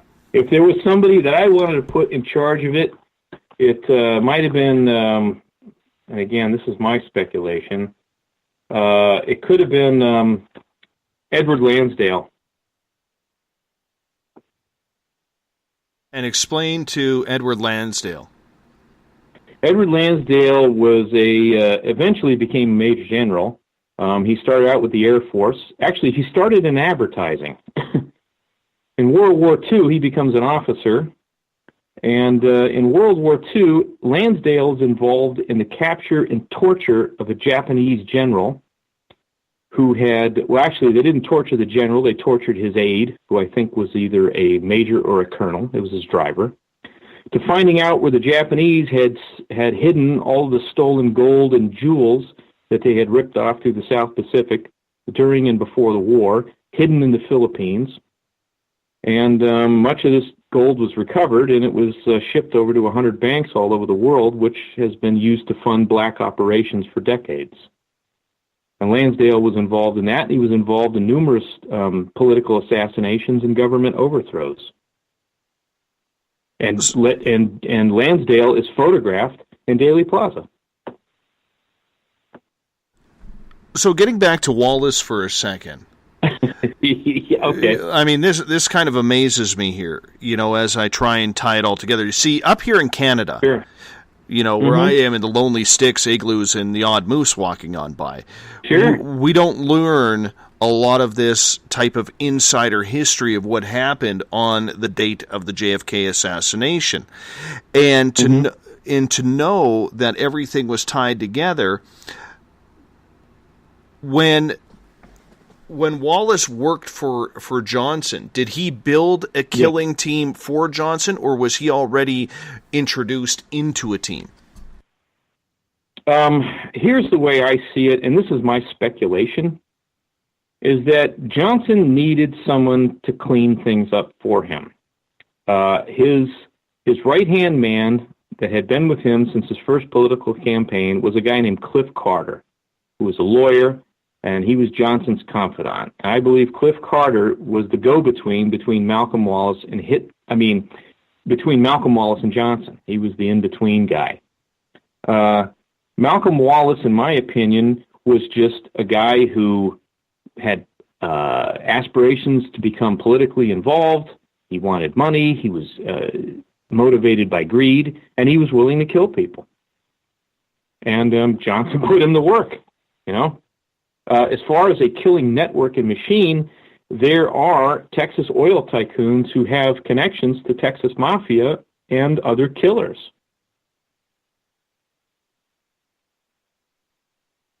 Did your friend, Mr. McKenzie, know at that time that there was a huge tie between the government, the alphabet agencies, and the mob?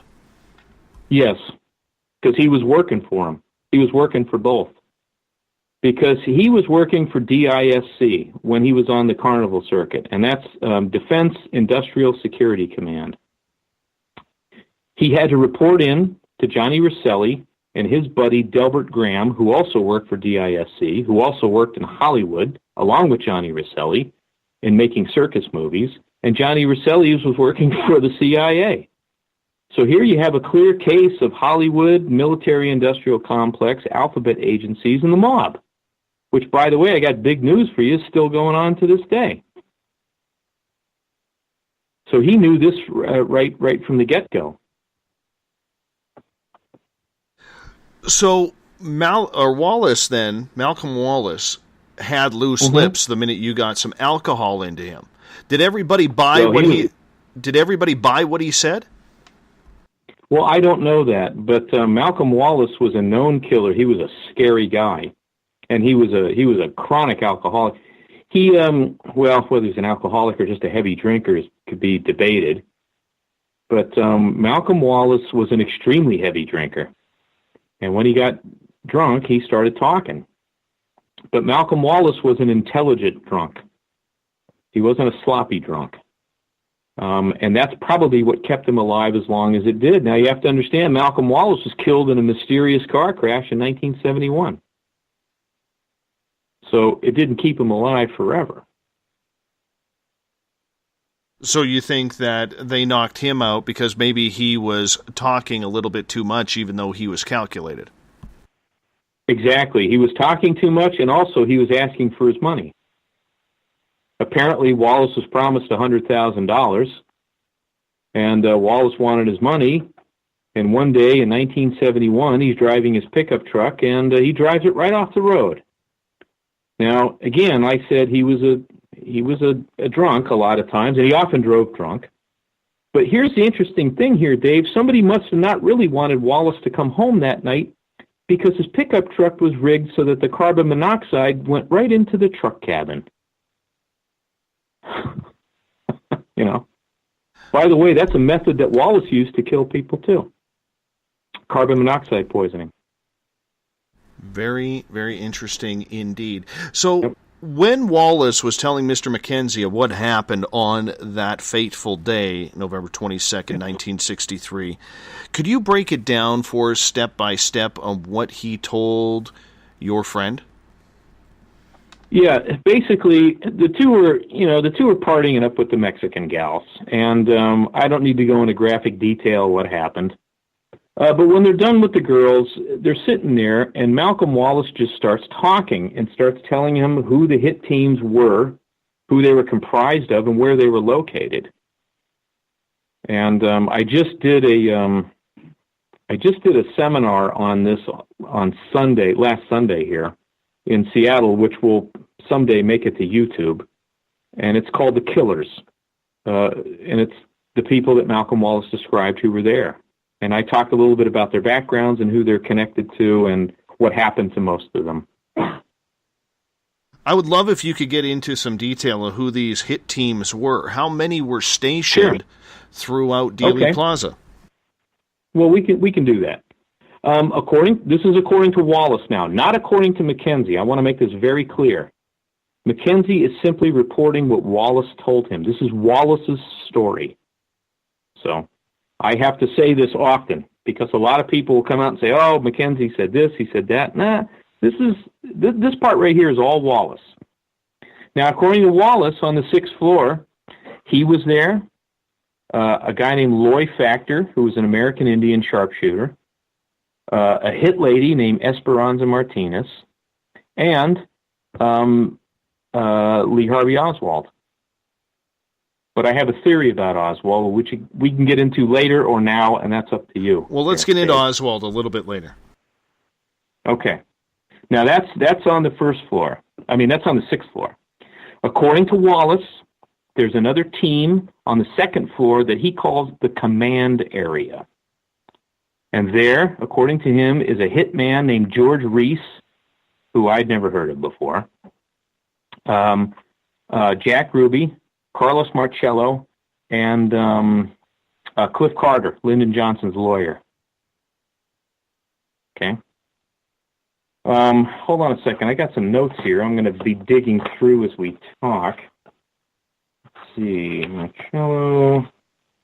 Okay. There is another team behind the picket fence.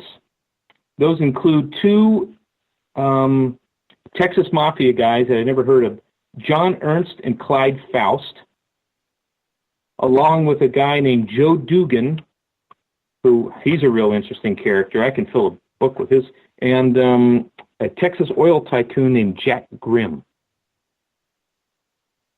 Underneath the railroad pass and above it were the 3 tramps, which were that'd be Woody Harrelson's father, Charles Harrelson.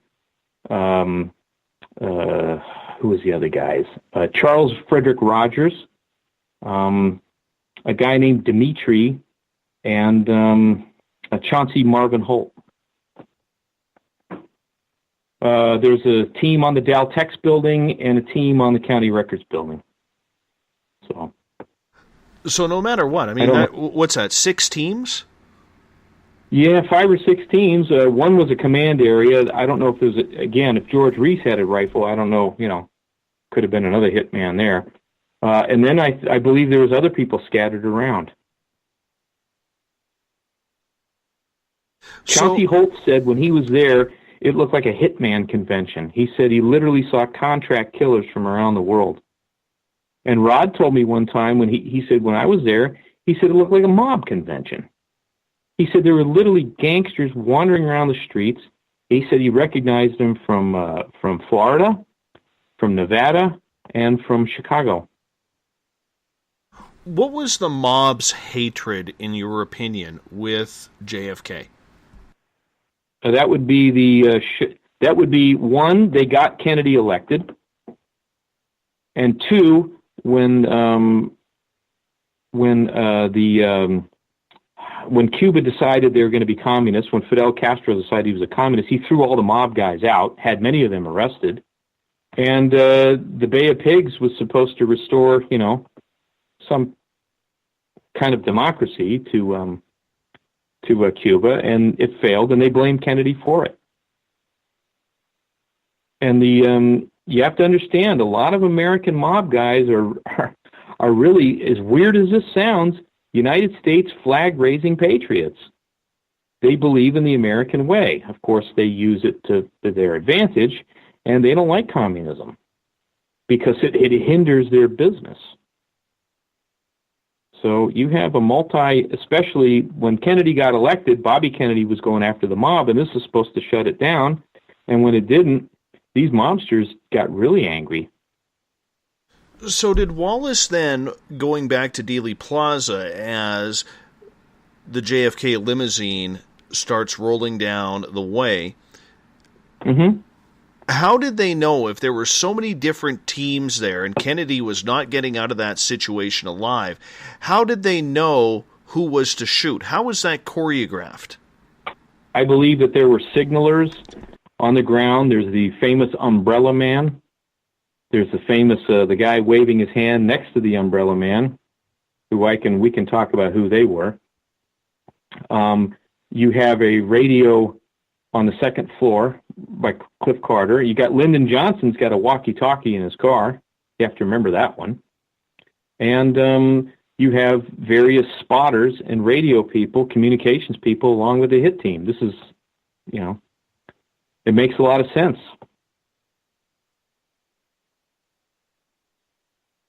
So they were all interconnected by walkie-talkies, what you're saying on who was supposed to shoot. Yes, some kind of radio thing. and you have to understand that the car stops. It slows down or comes to a complete stop, depending on who you want to listen to. So the Secret Service was in on it too. At least the driver of the car was. So when you sit there, so you do believe then, and did Rod McKenzie explain to you that the Secret Service was in on this as well? No, he had no idea the Secret Service were having anything to do with anything. But he said they were partying their you-know-what's off the night before until about 4 o'clock in the morning. They're in Fort Worth at a bar and just partying their brains out. And that's the only thing that he knew at the time, is he thought they were just lazy. They were just drunk and lazy. He didn't know until many, many years later that he put the whole thing together and decided that many of them were in on it. So with all of these teams that were in on this, I've never heard Woody Harrelson's dad, Charles, involved in this. Maybe that's just information that I'm missing, being Canadian up here. So please explain that one to me. Okay. So are you familiar, Dave, with the photograph of the so-called three tramps? No, but I'm going to look it up right now. Okay, there's a series of 7 photographs taken by 3 photographers showing 3 men known as, quote, the three tramps.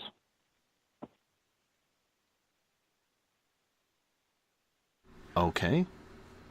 There's the ones here that were being escorted by police, it looked like? Yes, Okay. Absolutely. All right. So all right, I'll name all 3 of them for you and give you a description if you would like. Sure, please do. Okay. The first one's a little shrimpy guy. His name is Charles Frederick Rogers. And he was an interesting guy. He was joined the Navy at a fairly young age, and he's pretty bright because one of the things he likes to do is study nuclear physics, something he gets a degree in later on. He knew David Ferry personally because they had been in the Civil Air Patrol together. He was according to McKenzie, he was an expert in radios. He said he was a half-baked radio communications genius, and he said there was absolutely nothing about radios that Rogers didn't know about. In 1956, Rogers gets hooked up with CIA. And now, here's some interesting thing about Rogers. In 1965, he does couple of interesting things. He takes a roofing hammer and he kills his parents, chops them up and flushes some of their body parts down a drain, and he disappears from the continental United States, never to officially be seen again. And in 1975, he's declared legally dead.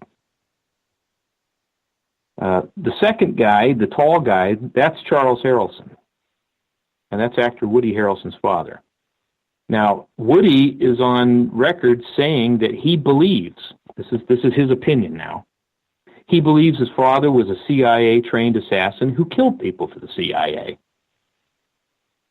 Now, Harrelson was a pretty bad boy. He got involved in organized crime when he was a kid in his late teens, early 20s.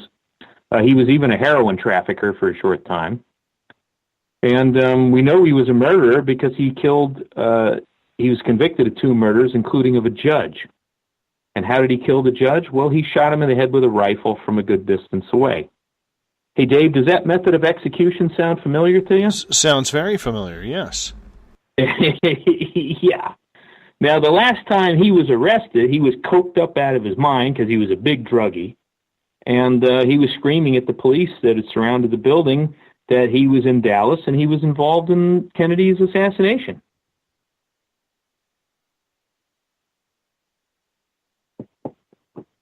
And how about gentleman number 3? That's Chauncey Marvin Holt. Now, Chauncey Holt, by his own admission, had between 25 and 30 different aliases.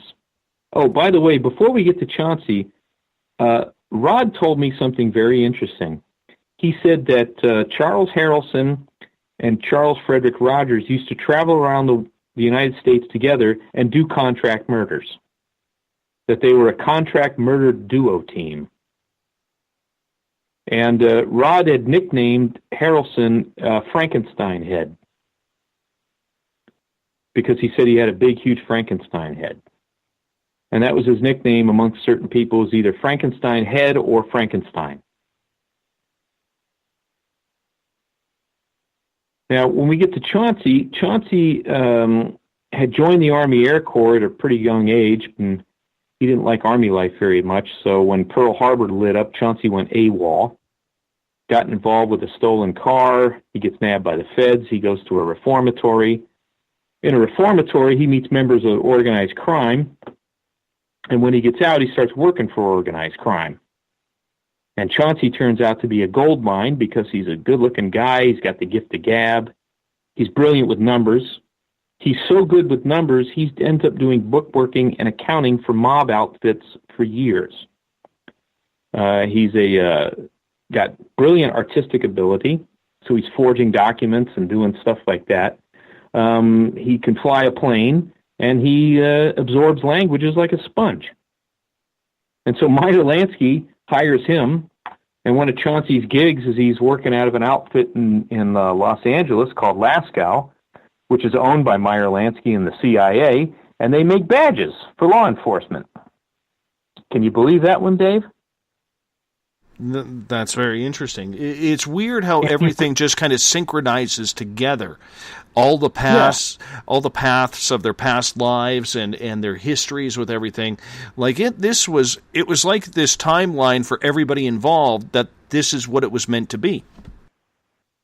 Sure, and I believe that this assassination was orchestrated a year or two or three, or even before Kennedy was even elected. That's a possibility. And of course there was a lot of loose ends and things like that, which describes all these what I call Kennedy cleanup murders. And you have tons of these guys that were murdered. Like, Malcolm Wallace was no sacred cow. He's killed in 71. Cliff Carter dies in 71. Various other people are killed at a fairly young age. So a lot of these so-called heavy hitters are actually, we find out, low-level guys who are just tools, and tools are to be used and thrown in the garbage when you're done with them. With so many murderers on scene, ready to take out Kennedy, yes, did Mr. McKenzie ever say how they were able to get the guns in there and kept so hidden? Because with the amount of people that were there, the chances of collateral damage, if we could say that, were extremely high. And the fact that there were so few witnesses to come forward to say that they saw other gunmen, that is intriguing. And then you never mind the Zapruder film, the Nix film, the Babushka Lady film, and others film there. It's just amazing that it hasn't been described that so many people saw so many other men with guns. Well, it's interesting because a lot of the gunmen were hidden. There's rumors that there was a gunman in the sewer. Whether that's true or not, I don't know. There's a rumor that there's a gunman, on a rooftop. That's kind of hard to spot. All sorts of indoor windows and things like that. They're hard to see. But as far as getting guns in Texas, this is Texas in 1963. You could walk into a shop, buy a gun for cash, and walk out. You don't need to leave your address and tons of telephone numbers and a security ID or any of this nonsense that you're doing now. You buy a gun in a gun shop today, you got to fill out a mountain of paperwork. In 1963, you walked into a gun store in Texas, you bought a gun, you walked out at a pawn shop or someplace like that. There's no paperwork. There's none of this nonsense. You walked in, you walked out. You give a phony name if you wanted to. No one's going to check on it. So as far as getting weaponry and shipping it, you could ship guns in the mail. A lot of people don't realize, you can't do that today unless you have a Class 3 license. But anyone could pack up a weapon and ship it in the mail to somebody, and you'd never know what's in the box. This is a different time. I hope that makes sense to you. No, it absolutely. Well, exactly, and gun laws up the yin yang up here, which I'm sure. Yeah, forget about it. a lot of people down there don't understand, but Canada was the same way back then as well. You could go in anywhere to get a gun at any time, you know, so it wasn't that difficult. I mean, there was a lot more trust with it. People just weren't, you know, it wasn't a shoot first, ask questions later type society back then. You know what I'm saying? Yeah. Yeah, I absolutely, yes. So we only got about a minute and a half before we have to go to break here. From what you learned about Woody Harrelson's dad, who was involved in this, did he pull the trigger at all that day? I think he was a trigger puller. I think there were about 6 trigger pullers, maybe 7, and a couple of them might have shot twice. This is all speculation because, you know, it's been so long. There's so much disinformation. The films have all been doctored. So, you know, this is just speculation on our behalf. But I believe in the next film there's a blow-up that shows a guy who looks like Woody Harrelson to me with a rifle. Whether he pulled that trigger or not is anyone's guess. And we're going to get more into the Oswald theory. We're going to get more into President Johnson and Albert Wallace. We're going to get into Malcolm Wallace, sorry. And we're going to get into a lot more with you, including, you know, more information that Rod McKenzie learned during this time. How exciting has it been for you, as we got about 30 seconds left, to learn all of this information? Like, literally, he's telling you history that most people don't know. Well, it's exciting, and it's also a weight. There's a weight that comes over you that you can literally feel it. It's there's a lot of stories out there I couldn't tell you on the radio. They're so crazy and so weird you wouldn't even believe it.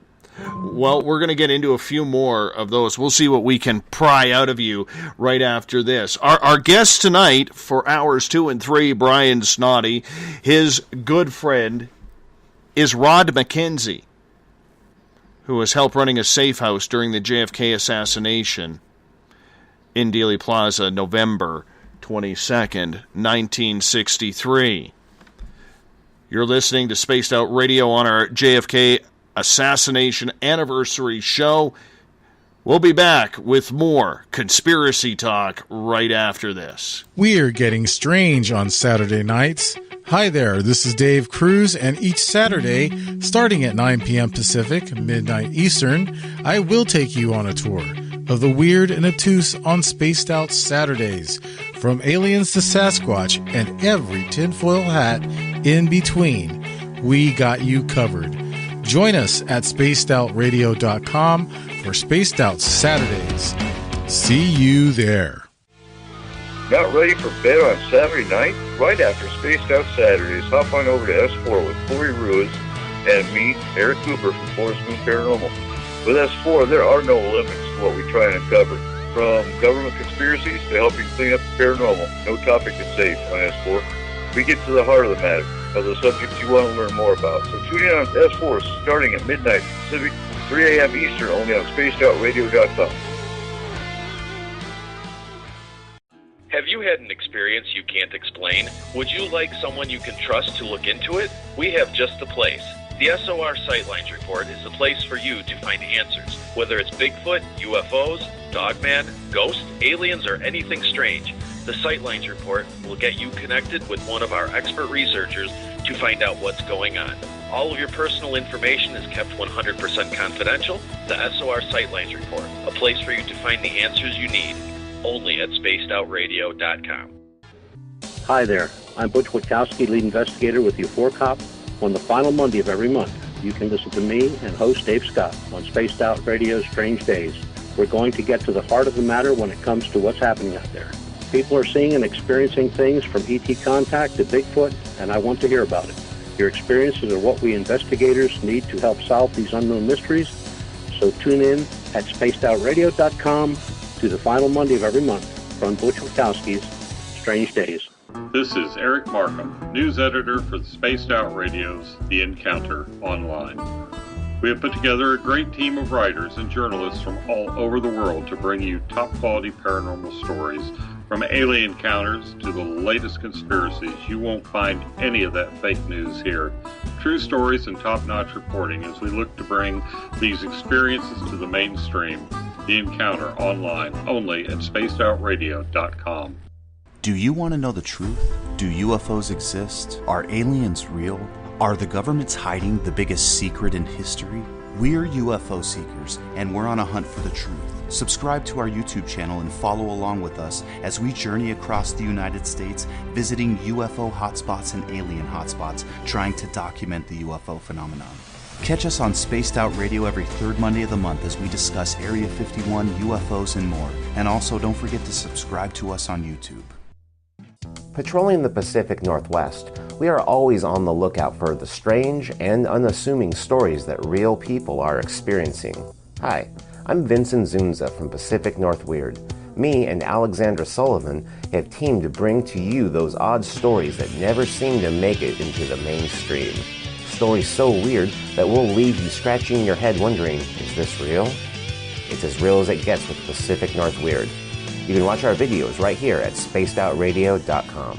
Become more intimate and interactive with Spaced Out Radio. Join our Space Travelers Club with your new membership. For $5 a month, we'll provide you with special access to the website, monthly prize draws from books to psychic readings, along with monthly newsletter, private interviews, and more. Sign up today to be part of Spaced Out Radio's experience. Looking for a place to advertise at a very reasonable cost? Look no further than Spaced Out Radio. SpacedOutRadio.com has an advertising tab that you can click to check out our daily, weekly, and monthly packages to play on the radio, or our website including social media. From commercial spots to banners, we have it all. Check out our competitive pricing today. Don't have time to listen to Spaced Out Radio live? Wherever you are, the car, the office, the shower, or even if you're traveling, we're right here for you. Each Spaced Out Radio show can be found on iTunes, TuneIn, and on our YouTube channel, Spaced Out Radio Show. It's the perfect way for you to catch up on our shows. For more information, just head over to our website, spacedoutradio.com, and tune in to us today.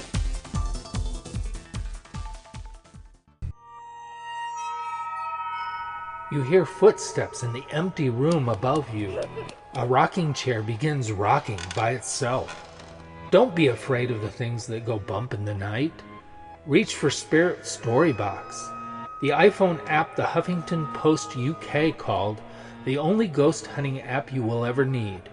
Spirit Storybox. The spirits are telling their stories. Are you listening? Strange creatures lurking in the night, the sounds of wood knocking in the forest, odd happenings right out of a fictional world. These are the reports I love. Hi there, this is author Ronald Murphy, and I would love it if you join me and Spaced Out Radio host Dave Scott the second Wednesday of every month on our journey into the unknown land of cryptozoology at spacedoutradio.com. From Mothman to Frogman and everything in between. Hey, they don't call me the crypto guru for nothing. It's Cosmic Sundays with me, Elizabeth Anglin, in Cosmic Passport.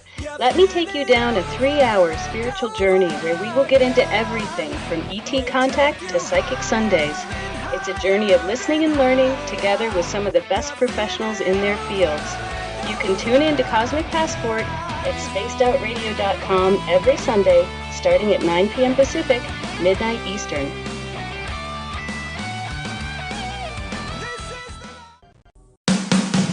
The views and opinions expressed by tonight's guest and topic of discussion do not necessarily represent the official policy or position of Spaced Out Radio, Spaced Out Weekend, Spaced Out Radio Limited, its hosts, syndicated carriers, or anyone associated with this broadcast. You're listening to Spaced Out Radio with Dave Scott. Follow Dave on Twitter at Spaced Out Radio and hashtag Spaced Out Radio, and on Facebook, Spaced Out Radio Show. Now, back to the program. Welcome back to the third and final hour of Spaced Out Radio tonight. I am your host, Dave Scott.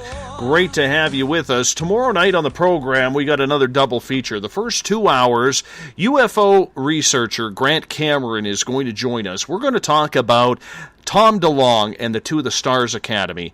And Grant is, I don't want to say he is against this, what the musician is saying, but he's got some concerns, and he's going to bring that to the table tomorrow night at 9 p.m. Pacific until 11. And then from 11 till 12, we're going to continue on the UFO front with California researcher Lorian Fenton. So we got a full show indeed tomorrow night, starting at 9 p.m. Pacific, midnight Eastern time, at spacedoutradio.com. We want to welcome in everyone listening in on WQEE 99 Rock the Key down in Noonan, Georgia. Also in New Orleans on the United Public Radio Network 107.7 FM in New Orleans and over 160 countries around the world. We are also live on KTLK, The Fringe.fm, Renegade Talk Radio out of Las Vegas, and if you're listening in on Revolution Radio, remember, the Double R Machine is a donation station financed by you, the valued listener.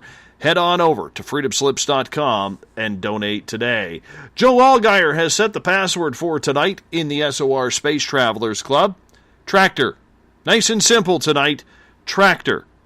Tractor is your password. Use it wisely, Space Travelers, as Joe, or usually Bill, sets the password each and every night right here on the mighty SOR. Now, if you head on over to our website, spacedoutradio.com, we have a plethora of features for you, including joining the SOR Space Travelers Club for $5 a month. You can shop at our Spaced Out Radio store, watch great videos from Contact TV and UFO Seekers, rock out to our music man, Bumblefoot, or read up on the Encounter Online on all the weird, strange news going on around the world. Everything at spacedoutradio.com. A plethora of information for you.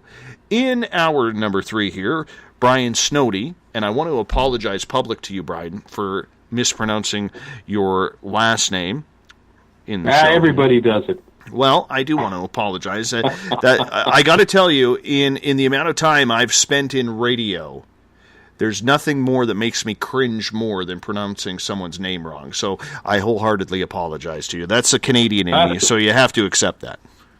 That's okay. I'm going to make you buy me a beer someday, Dave. You know what? I can totally do that. Totally do that. Usually Dave doesn't buy beer. Dave's usually a tequila guy or a Fireball guy. Okay, all righty. Yeah, so we're going to have to step it up a little bit on that one. But nonetheless, yes, remind me, I owe you one for that. It's on record forever now because this is recorded. Okay. Exactly. So the one thing that I want to get to in regards to Mr. Rod McKenzie, who is a very good friend and personal friend of yours, who was in Dallas, Texas during the shooting. You know, at any point, how did he survive when they were knocking off so many people who were involved? Well, he fled the country. At first, several days after the assassination, they told him, hey, you're going to be working at Baylor Hospital, and you need to listen to the surgeons that were there. So for several weeks, he worked there. He was asked to leave, and he doesn't know who found him out. He was asked to leave by the security there by the hospital, and he's getting more and more nervous by the day. And he asked Jake Miranda and the other powers, the mob powers that be, he said, look, can I go back on the road and do the carnival thing again? And they said, oh, yeah, sure. So he goes into Colorado where he stored all of his equipment, sold it off, went up into Canada through Washington State, traveled east, made a phony passport using the name Rorik Seaforth, and fled into England, later to France, and later into South Africa, where he stayed for a few years. Did he believe that he was on that hit list?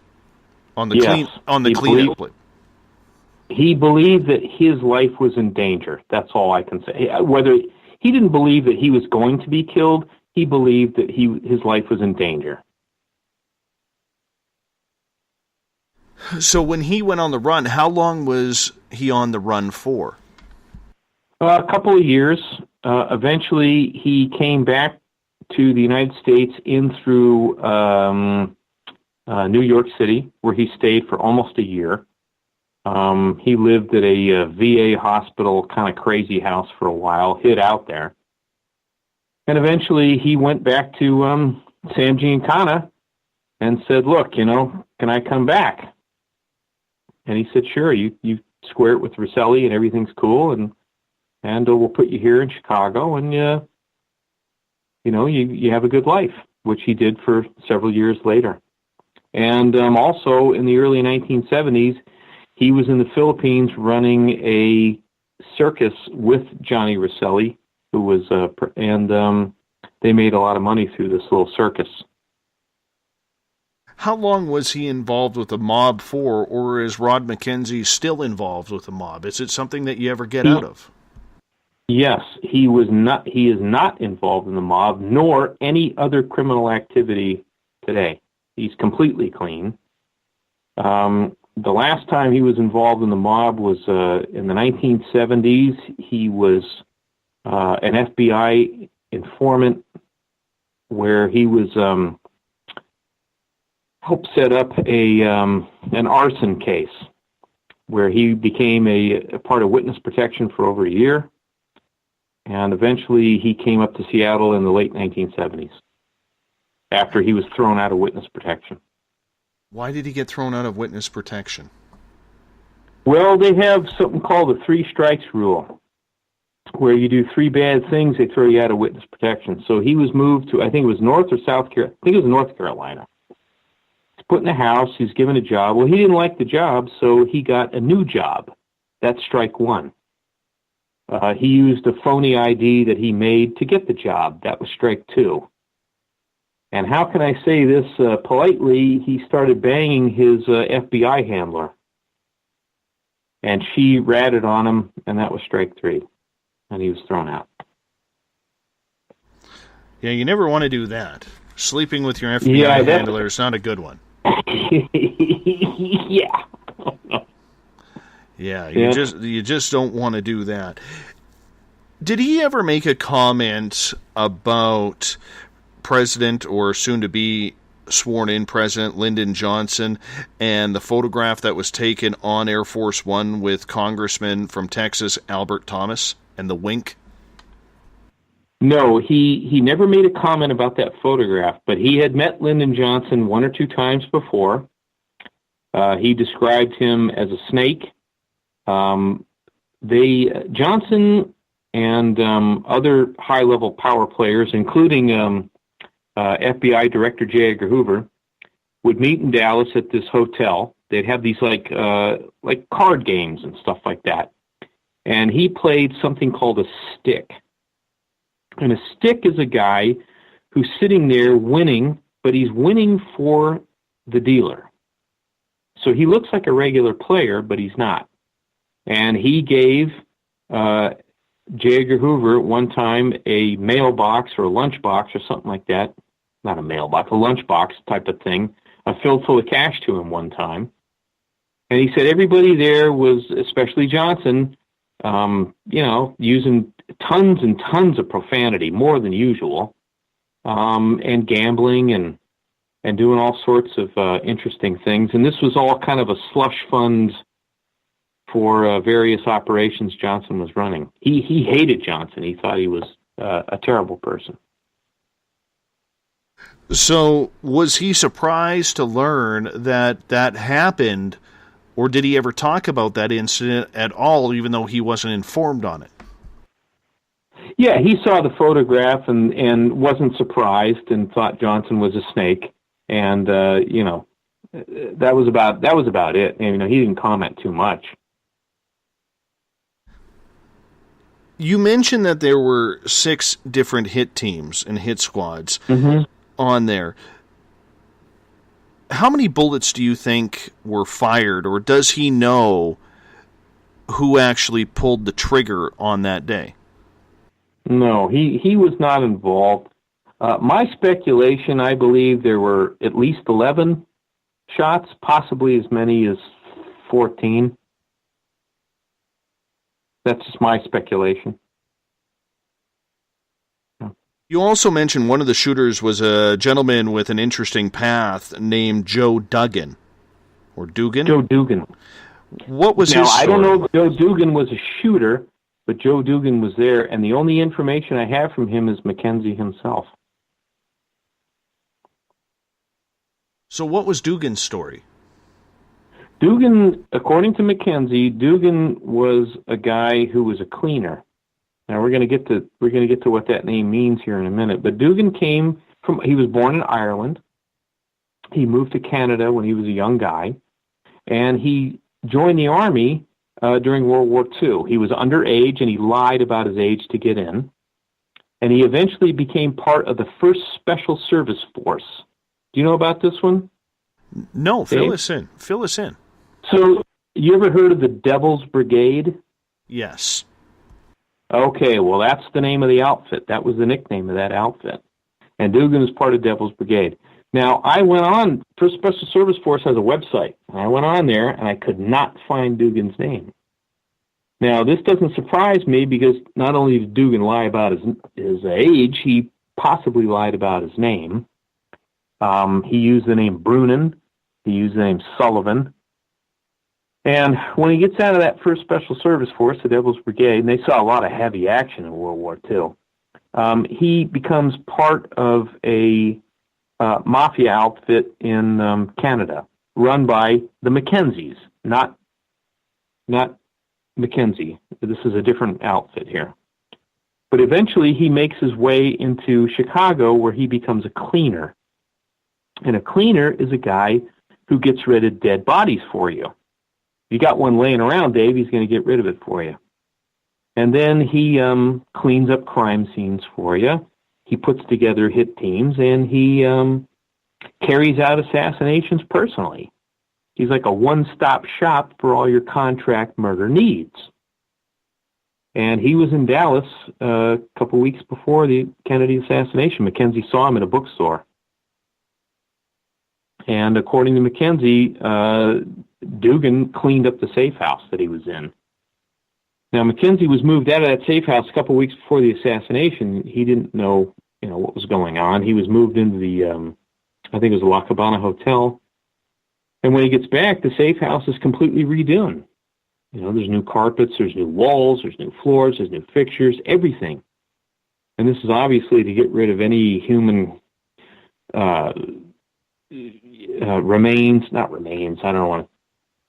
human contact, I guess, with this thing, and also to clean up the safe house, because if anyone's compromised, they cannot describe the interior accurately. Now, Dugan eventually made his way up here to Seattle, and he had he lived on Maynard Avenue, which is in Chinatown. He also had 2 rooms at the Publix Hotel in Chinatown where he stored guns, and he sold them to, you name it, including fully automatic and silenced Ingram machine guns. Now, Dave, I don't know how old you are, and I don't know how much interest you have here in the crimes that involve the in the United States, but have you ever heard of the Waumea Massacre? I have not. That's a problem with being Canadian. Here in Seattle in 1983, we had 3 psychopathic maniacs wandered into the Waumea Club, Quan Willie Mock, Tony Ning, and Benjamin Ning, and they gunned down 14 people in cold blood, 1 survivor. And I believe it was probably Joseph Dugan who sold them the guns. And one day Dugan's approached by a couple of crazies, not crazies, I should say shady characters out of Chicago, want him to go in on a gold bullion heist, and he disappears. He's never heard of it or seen it again. And I can't find an arrest record for the guy. I can't find anything on him. So, do you think he was taken care of or cleaned up? That's speculation, because he could spend the rest of his life, sipping umbrella drinks on a beach somewhere. Who knows? He could have been arrested, and they never knew his real name, and he'd sit in a dungeon somewhere. I don't know. I really don't know, Dave. The Umbrella Man that you mentioned. Yes. I would love it if you gave our audience some fine detail. in regards to him? Well, that is speculation, and I want to stress that. I believe it's possibly a guy named Gordon Novell. Now, I hate to mention him because there's so much chicanery around this guy. I mean, you don't know where the lies begin and the chicanery ends with this guy. I don't think he's ever given a straight answer in his life. By the way, he passed away in about 2012. Gordon Novell grew up in Louisiana. He was part of a neo-Nazi group when he was a kid. Possibly involved in a firebombing of a theater that actually allowed black people and white people to watch the same movie together. God forbid. This is, again, in the South, Jim Crow laws are involved, and this movie theater goes up in flames. Now, he was involved in a armory heist. And the guns, weaponry, equipment, and other ammunition was involved in the Bay of Pigs. But Gordon Novell says that he was never involved or connected to the CIA, but the Bay of Pigs was a CIA-run operation. Now, he was a self-proclaimed electronics expert, eventually became a PI in the DeLorean car company. And I find it very funny because the very few years of his life, he spent trying to raise $60,000 to make a movie about time travel and UFO stuff. And it's funny because the films Back to the Future feature a time-traveling DeLorean car. I think that's kind of funny. I don't know about you. When it comes to the Umbrella Man, was he calling the shots? Was he a signal giver, or do you think he had a gun as well? Well, I believe he was a signaler, and if you look at the guy next to him, who I believe is Orlando Bosch, they're sitting down together, and I think Orlando Bosch had a radio under his jacket. If you see one of these pictures, he's got a big, huge square bulge under his jacket, shirt, whatever you want to call it. And after, everyone's running around like a chicken with their head cut off. And these two guys are just sitting there on the curb, cool as cucumbers. I mean, you tell me what's going on there. And Orlando Bosch, he's a real character. Forget about it. This guy never met a stick of dynamite he didn't like. Oh, you have to fill us in about him. Okay. Orlando Bosch was an anti-Castro Cuban, and he was involved in numerous activities, bombings and terrorist activities in countries that just traded with Cuba. He's tied to CIA and stuff. He's involved in this outfit called Operation 40. Operation 40 was co-founded by Richard Nixon, by the way. And according to Cuban authority, it basically was a terrorist operation that was involved in terrorist activities in Cuba. They burnt down sugar canes, they blew up stuff, they murdered people. Now, according to the Cuban authorities, he was involved in 78 terrorist attacks in countries that traded with Cuba, from Spain to Japan. He's linked to the Cubana Flight 455 bombing that killed 75 people. And here's something really interesting. Check this out. He's pardoned by George Bush Sr. in 1990. He passes away in Florida in 2011. So I guess it's okay to murder, dozens and dozens of people and, have a nice life in Florida and get, pardoned by an American president. If I don't pay my parking tickets, I'm going to the joint. This guy murders people and, he's got a nice life in Miami. Did Rod ever tell you about whether or not Jacqueline Kennedy knew or what her reaction was after this happened? Or was she just too distraught and they were letting her be a grieving wife? He has no insight or know nothing about it. And at the time, you have to understand, at the time, Rod was a real hardcore right-winger. He was, according to him, he was 45,000 miles to the right of Genghis Khan, and he hated President Kennedy. So when Kennedy died, he was all for it.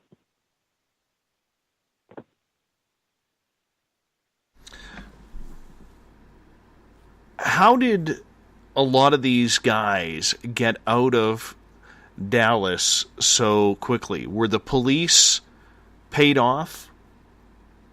Well, I think there was a lot of imitation police that were there, and I believe the police were compromised. Dallas Police Department was very corrupt at the time. You know, there's a lot of mob activity going on. Carlos Marcello, although he was operating out of New Orleans, he controlled basically the majority of the mob outfits throughout the Southwest, up to and including and part of Florida, which was controlled by Santo Traficante, who was a mob boss out of Florida. But Marcello was so powerful, you have no idea how powerful he was. One of the most powerful mob bosses in the history of the United States, and almost no one has ever heard about him.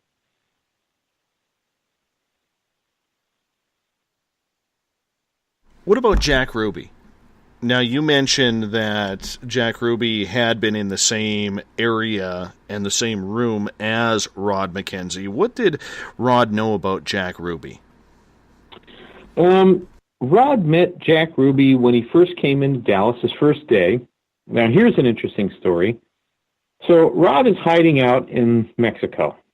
There's a story there, but I don't think we need to get into it at the time. One day, he's told he's going to be driven into Houston, where he's going to meet someone that he would know. They get to Houston. They go into the specific bar, which turns out to be, according to Rod, a fruitcake bar. And in there is David Ferry. And David Ferry and Charles Rogers and one of David Ferry's boyfriends are in there.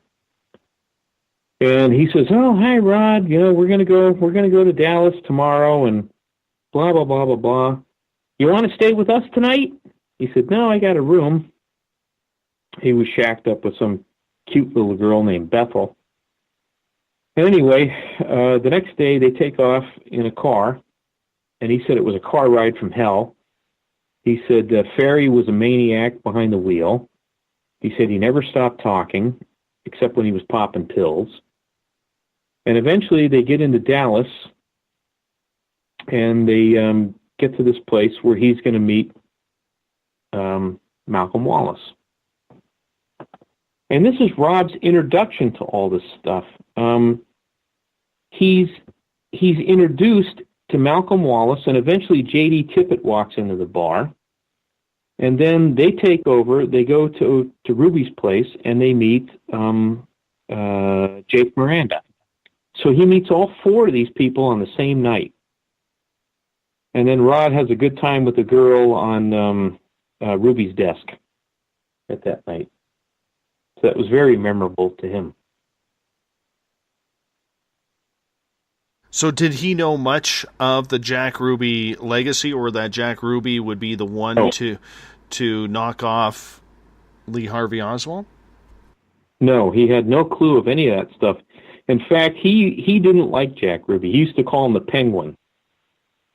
Rod's handler was a guy named Jake Miranda, who was a gangster there. And I have yet to find a picture or anything of him. I've been searching for him for a while. Eventually I'm going to find some stuff. I just don't know how I'm going to get it. But they go into Ruby's place, and Ruby was saying, "Hey, you want anything? You just ask for Jack." And Miranda said, Don't pay attention to him. I'm your guy, and Ruby's just the guy that we work with." So Ruby was low level. And Rod said, "I never liked Ruby.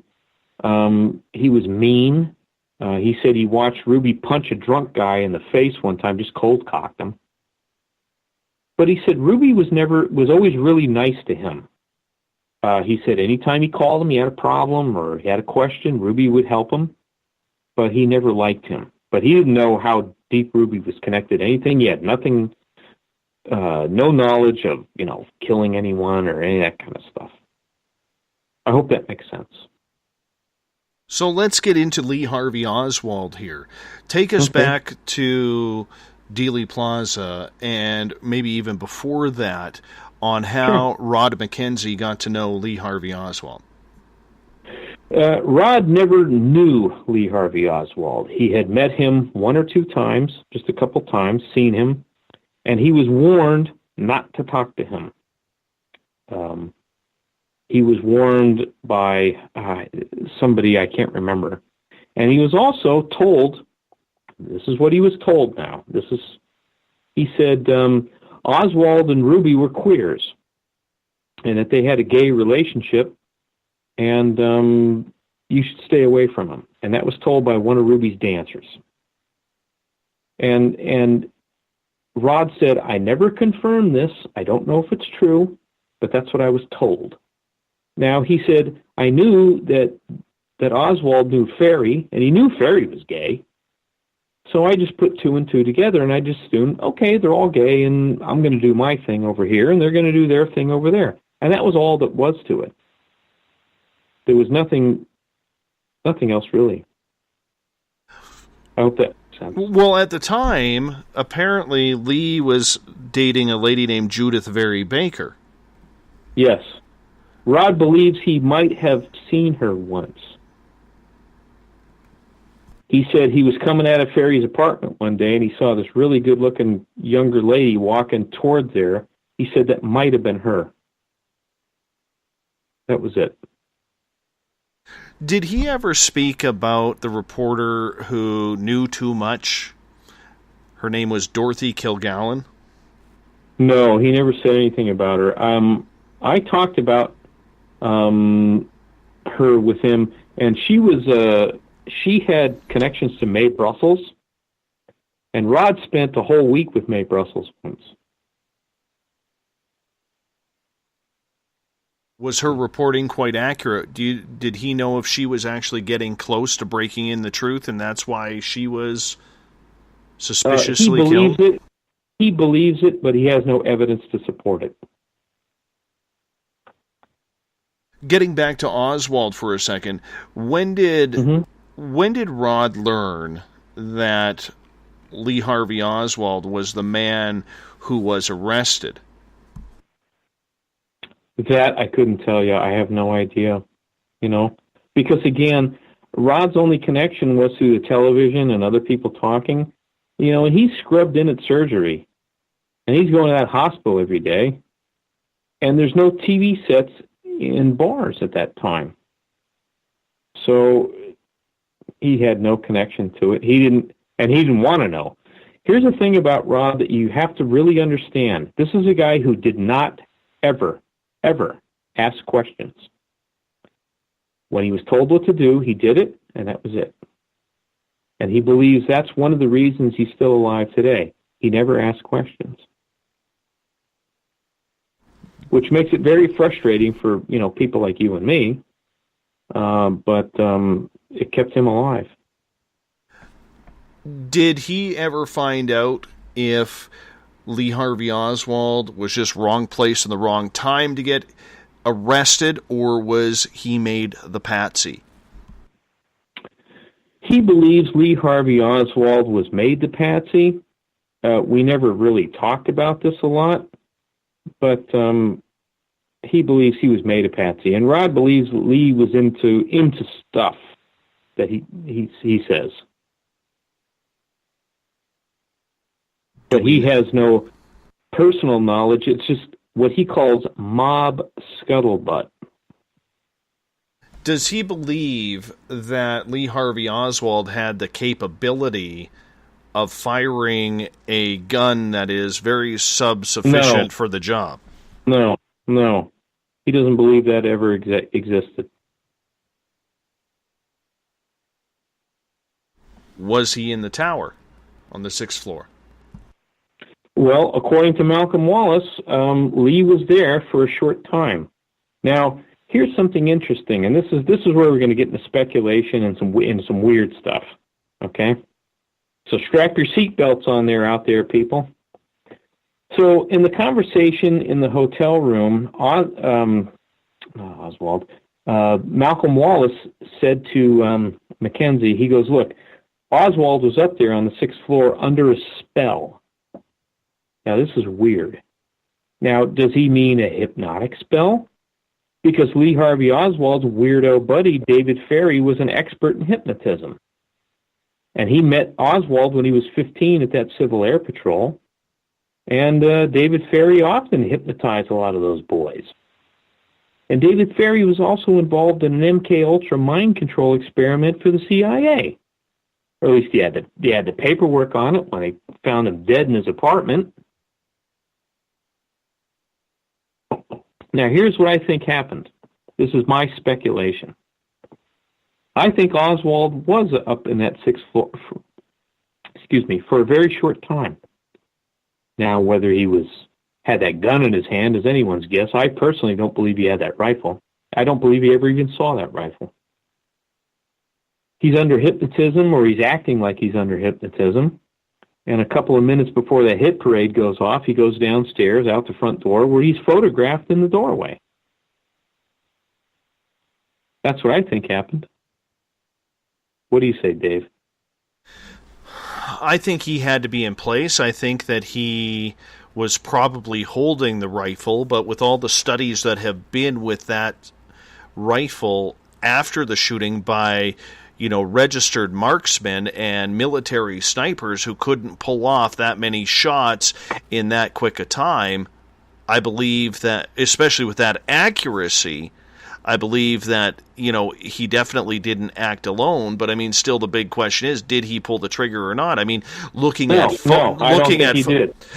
photos of him, I mean, by today's standards, he looks like a very meek individual and not a natural-born killer. Yeah, well, I believe he's photographed in the doorway. The famous, was it Oshkin's photo? Not Oshkin's. What's it? I can't remember the name. Number 6 photo. He's photographed in the doorway. There's a 50, 60, 70-point match to him in that doorway, and I don't believe. And that's right when the motorcade's driving by. I don't believe Oswald was in the doorway then. I mean, Oswald. I believe he's in the doorway. I don't believe he was in the window. Yeah. Was Rod McKenzie in town the following day when Jack Ruby killed Lee Harvey Oswald? Yes.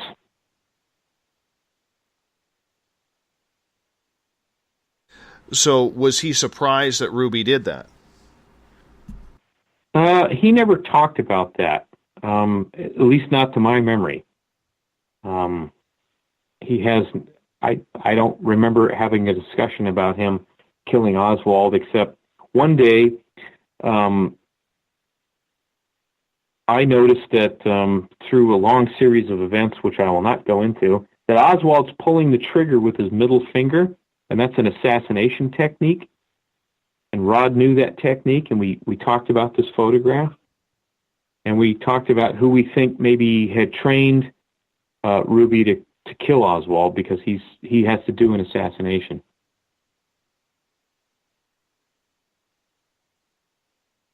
Does that make any sense to you, Dave? I'm trying to wrap my head around it.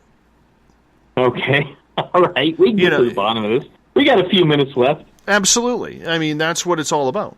So, did Ruby, I mean, the way they played it off, and maybe I'm surmising here, and I'm going to take the official story here, and if you saw me, I'm actually using quotation marks with my fingers. Yeah, of course. Yeah, I'm hearing the air quotes over. Yeah, good. Right now. Perfect. Ruby seemed distraught over the fact that Kennedy was murdered. Okay, yeah. He seemed like he was just a concerned citizen who just happened to sneak in the back door of the police station and was distraught and pulled the trigger. I'm going to get you. I'm going to be in the history books. You know, that's the way they made it seem. Yeah. because those areas back then weren't too highly secure, which doesn't make sense. Really?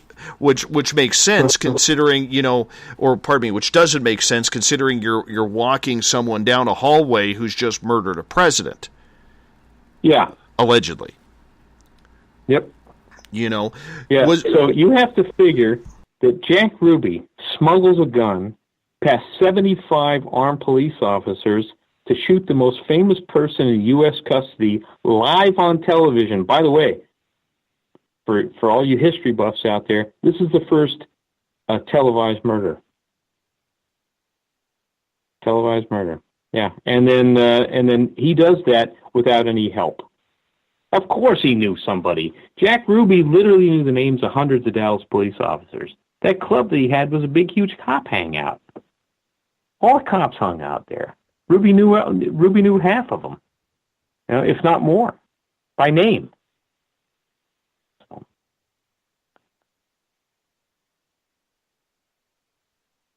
So with Ruby in the idea of everything, when he played the citizen's hero with the first live murder on television, how long did it take before the public started realizing that he was actually involved with the mob?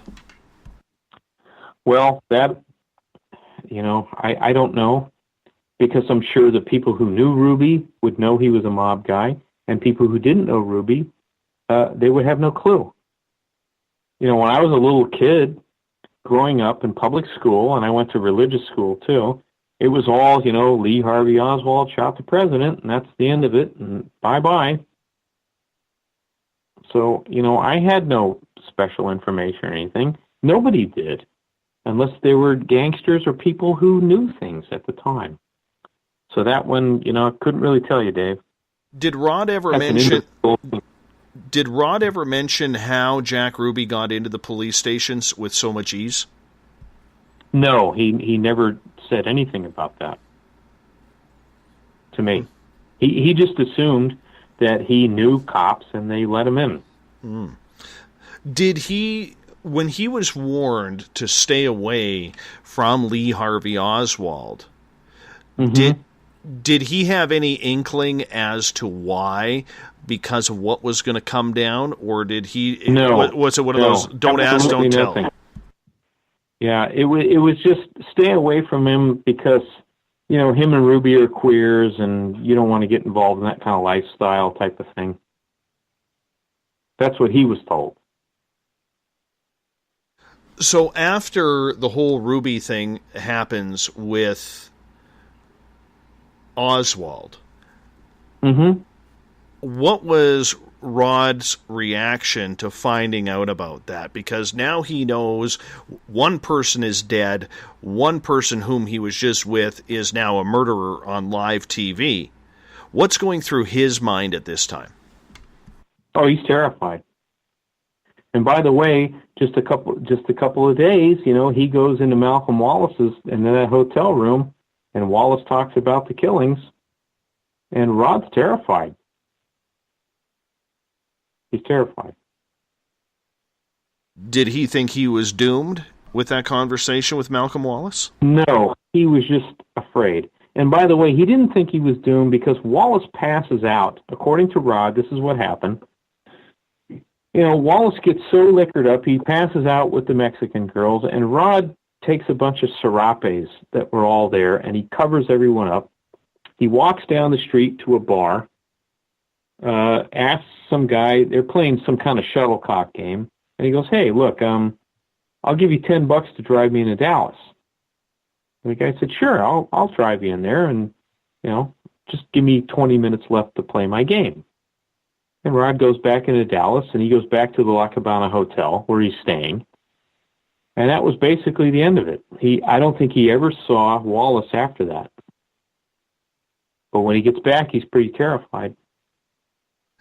He puts together all these scraps of paper and stuff that he had gathered on the bed and starts putting them together, and that's where he pastes them in his memoir. At that point, did he feel, and I realize he probably did because he got the hell out of Dodge pretty damn quick, But did he feel that he was now on Malcolm Wallace's hit list because Wallace had filled him in on so much pertinent information? No, because Wallace was so drunk that night, he felt a little secure, according to what he told me. He said he felt a little secure because Wallace had passed out. And he thought, okay, if Wallace passed out, he won't remember the conversation, which, according to him, he didn't. He never told me he ever saw Wallace again.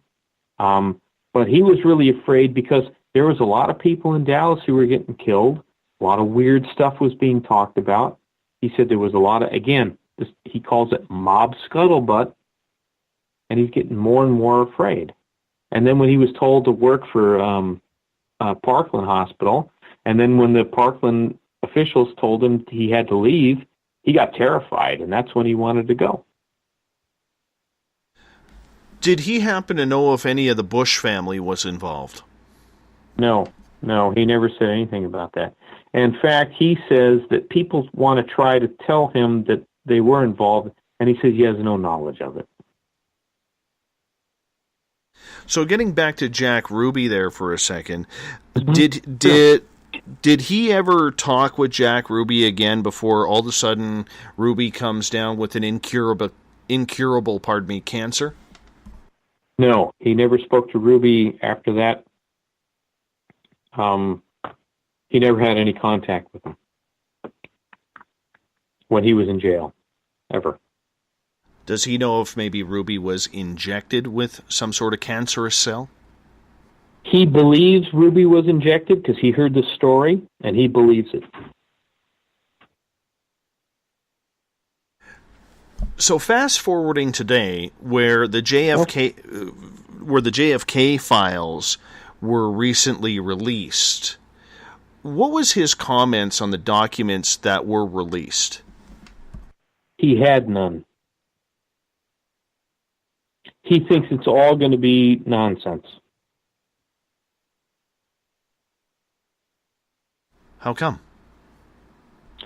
He thinks that, he said there's nothing going to be new in there, and he makes a joke that that someone's going to take a magic marker and blot out every word and just leave the date.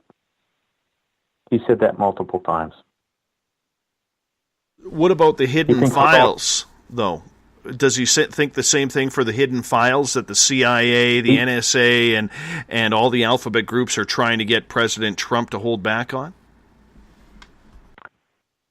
Look, he thinks there might be something in there, but he says he doesn't believe it's going to ever be released to the American people.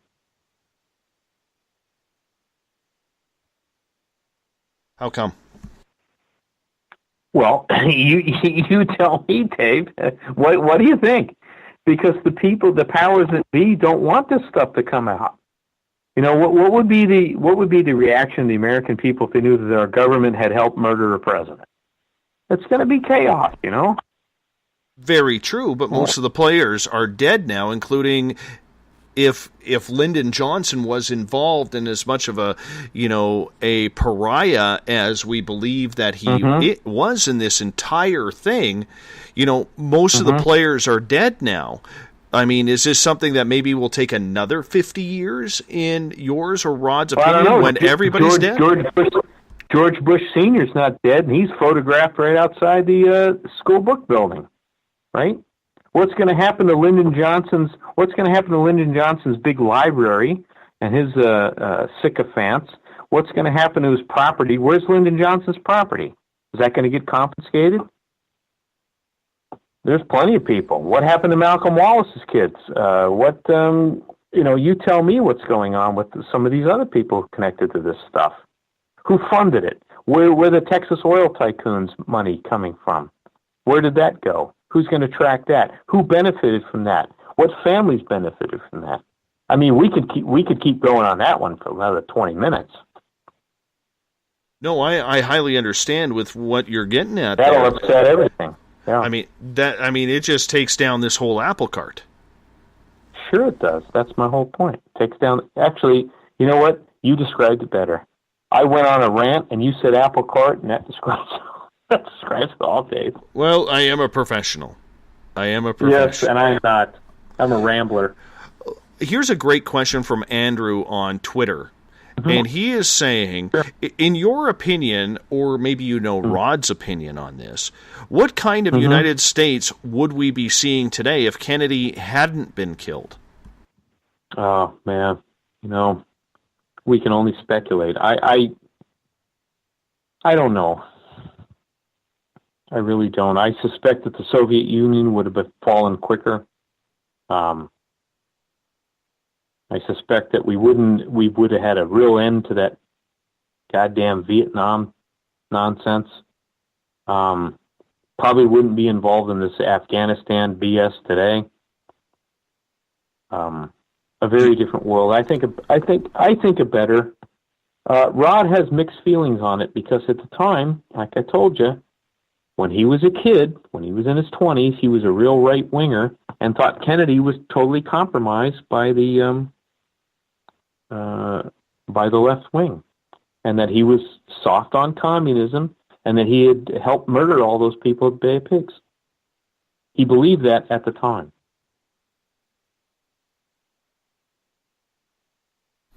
I hope that makes sense. Does Rod know other people right now who would love to speak out about this, but they've chosen not to because even in their old age, that they feel it's not a good thing to be doing? No, he doesn't. He said that to me multiple times. So why does he feel so safe in discussing things then? Well, he's 83.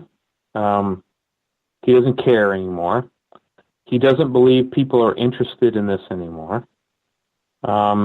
He's getting tired, and he's had couple of attempted assassinations on his life. One just a few years ago. To this day, the mob is still trying to get a hold of him?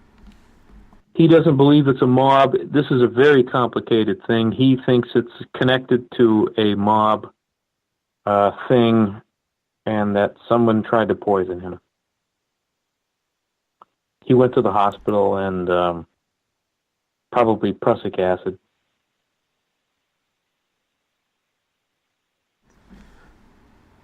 How is Rod's health these days? Well, he's 83. He's in a little bit of a pain here and there. He's a Korean War vet. He's got a through-and-through bullet hole through one of his legs. He's got shrapnel in one of his heels. It's hard for him to walk sometimes. What are you going to do when you're 83? Well, I agree with you on that. How about you, Dave? How are you going to look when you're 83? I'm not going to look so good. I can tell you right now, my goal at 83, if I'm lucky enough to make it there, I plan on being a real pain in the ass to every nurse in the old folks' home that I can find. Me too. Maybe we can have rooms next door to each other. Absolutely. I'm game for that. I am game for that. You know what I'm saying? Yeah. I am game for that. that. Yeah, I hear you. Yeah. So why does he feel that people don't want to hear the story or the truth behind JFK anymore? Because they don't. I got to tell you something. I work with I work at a game company. A lot of good people, very intelligent people. They don't care about any of this stuff. They think it's crazy. They think it's conspiracy weirdness, and they don't want to hear it. Most people are just done. They don't want to hear it. That's why. Sunrise is asking in the chat room here, if the government would come out with truthful accounts of history, would conspiracy theorists be as bad as they are now, or would it make disbelieving from the public worse? Well, his whole question is crazy to begin with, because if you're involved in a conspiracy theory, why would you admit to it? Which our government is, right? You got people out there with so much skeletons in their closet. Why would they pull them out to begin with? And if you look into the Kennedy assassination, which I believe is a Rosetta Stone for what's going on today, why would you admit to any of this chicanery? You know, you look at who's running the government today, and was involved in all this corruption and involved in all this money. They're all involved in the Kennedy assassination. All of them. Yes, because they pretty much developed the military-industrial complex. Yes, absolutely they did. These oligarch families, secret societies, State of Israel, military-industrial complex. I mean, they're all involved. The gangsters, the mafia, which is changing. That's changing quite a bit, actually. That's a little bit of a wild card there. We're down to our last 3.5 minutes here on the show, Brian. And I want to say thank you so much for being with us tonight. Oh, you're welcome, Dave. This is really fun. Oh, I'm glad. You can call me anytime. Well, I appreciate that. You know, we're close enough where maybe I will have to come on down and join you guys for your Sunday brunch or dinner or whatever one night. Yeah, sure. Right? So, is there anything on Rod's mind regarding this topic that still bothers him? No, there's nothing that bothers him. The only thing that bothers him is that that he was kind of forced to be involved in it. That's all. Is he at peace with everything that has gone on? Like, has he made peace with himself and literally helping out in what we could call, not to put a religious context on it, but the devil's work? That's a very complicated one. He's at peace with his life. He's not a religious man.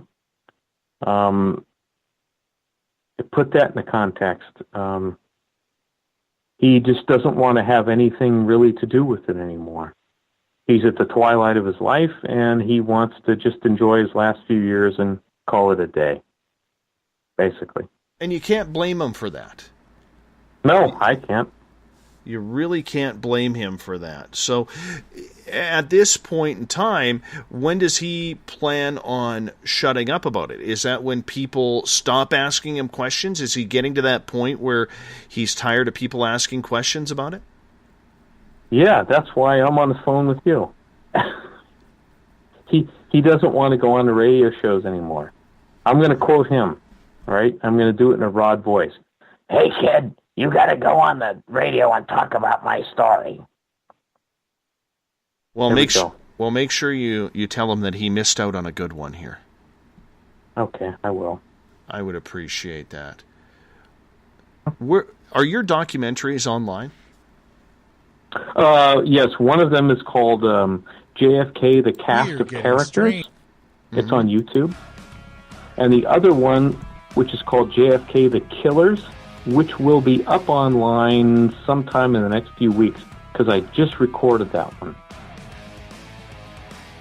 Brian Snoddy, thank you so much for being on Spaced Out Radio tonight, my friend. A lot of fun, a lot of interesting information that you helped us learn, that really the majority of us have never heard that story before. So we really appreciate that for you to bring Rod McKenzie's story to the Spaced Out Radio audience. You are welcome, Dave. Thank you. And you feel free to call me anytime, and have a good night, baby. You too, my friend. I'll get you to hold on. I'm going to wrap this show up. We also want to say thank you to Dr. James Fetzer for joining us in hour number 1, talking about the JFK files and everything along the lines of who killed JFK 54 years ago. For many, it's a lifetime. For many of us, we weren't born. But for all of us, it is still history, whether you're in the United States, Canada, or wherever you are in the world. Tomorrow night, we're getting into UFOs. Grant Cameron is going to join us for hours 1 and 2. We're going to talk Tom DeLonge and the To the Stars Academy. I don't think Grant's a big fan of it. We're going to find out why. Then in hour number 3, Lorian Fenton is going to continue the UFO talk to wrap up tomorrow night's show. I want to say thank you to my great team for helping us put this together. Make sure you are following us on Twitter, at Spaced Out Radio, on Instagram, Dave Scott SOR, our brand new YouTube channel, Spaced Out Radio. No longer Spaced Out Radio Show. You got to sign up for the new one. I would appreciate that. Do me that favor.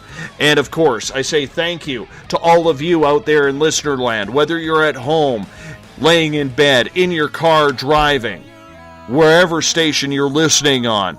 But to most of all, our listeners in the chat rooms, on Facebook, on Spreaker, and on Twitter at hashtag Spaced Out Radio. Can't do it without you. Thank you so much for sharing this program and telling all your friends about it. Because together, my friends, we own the night. I will talk to you in 21 hours from now. I hope you'll be back too. Mr. Bumblefoot, we need a favor. We need you to take us home. Have a good one. Good night.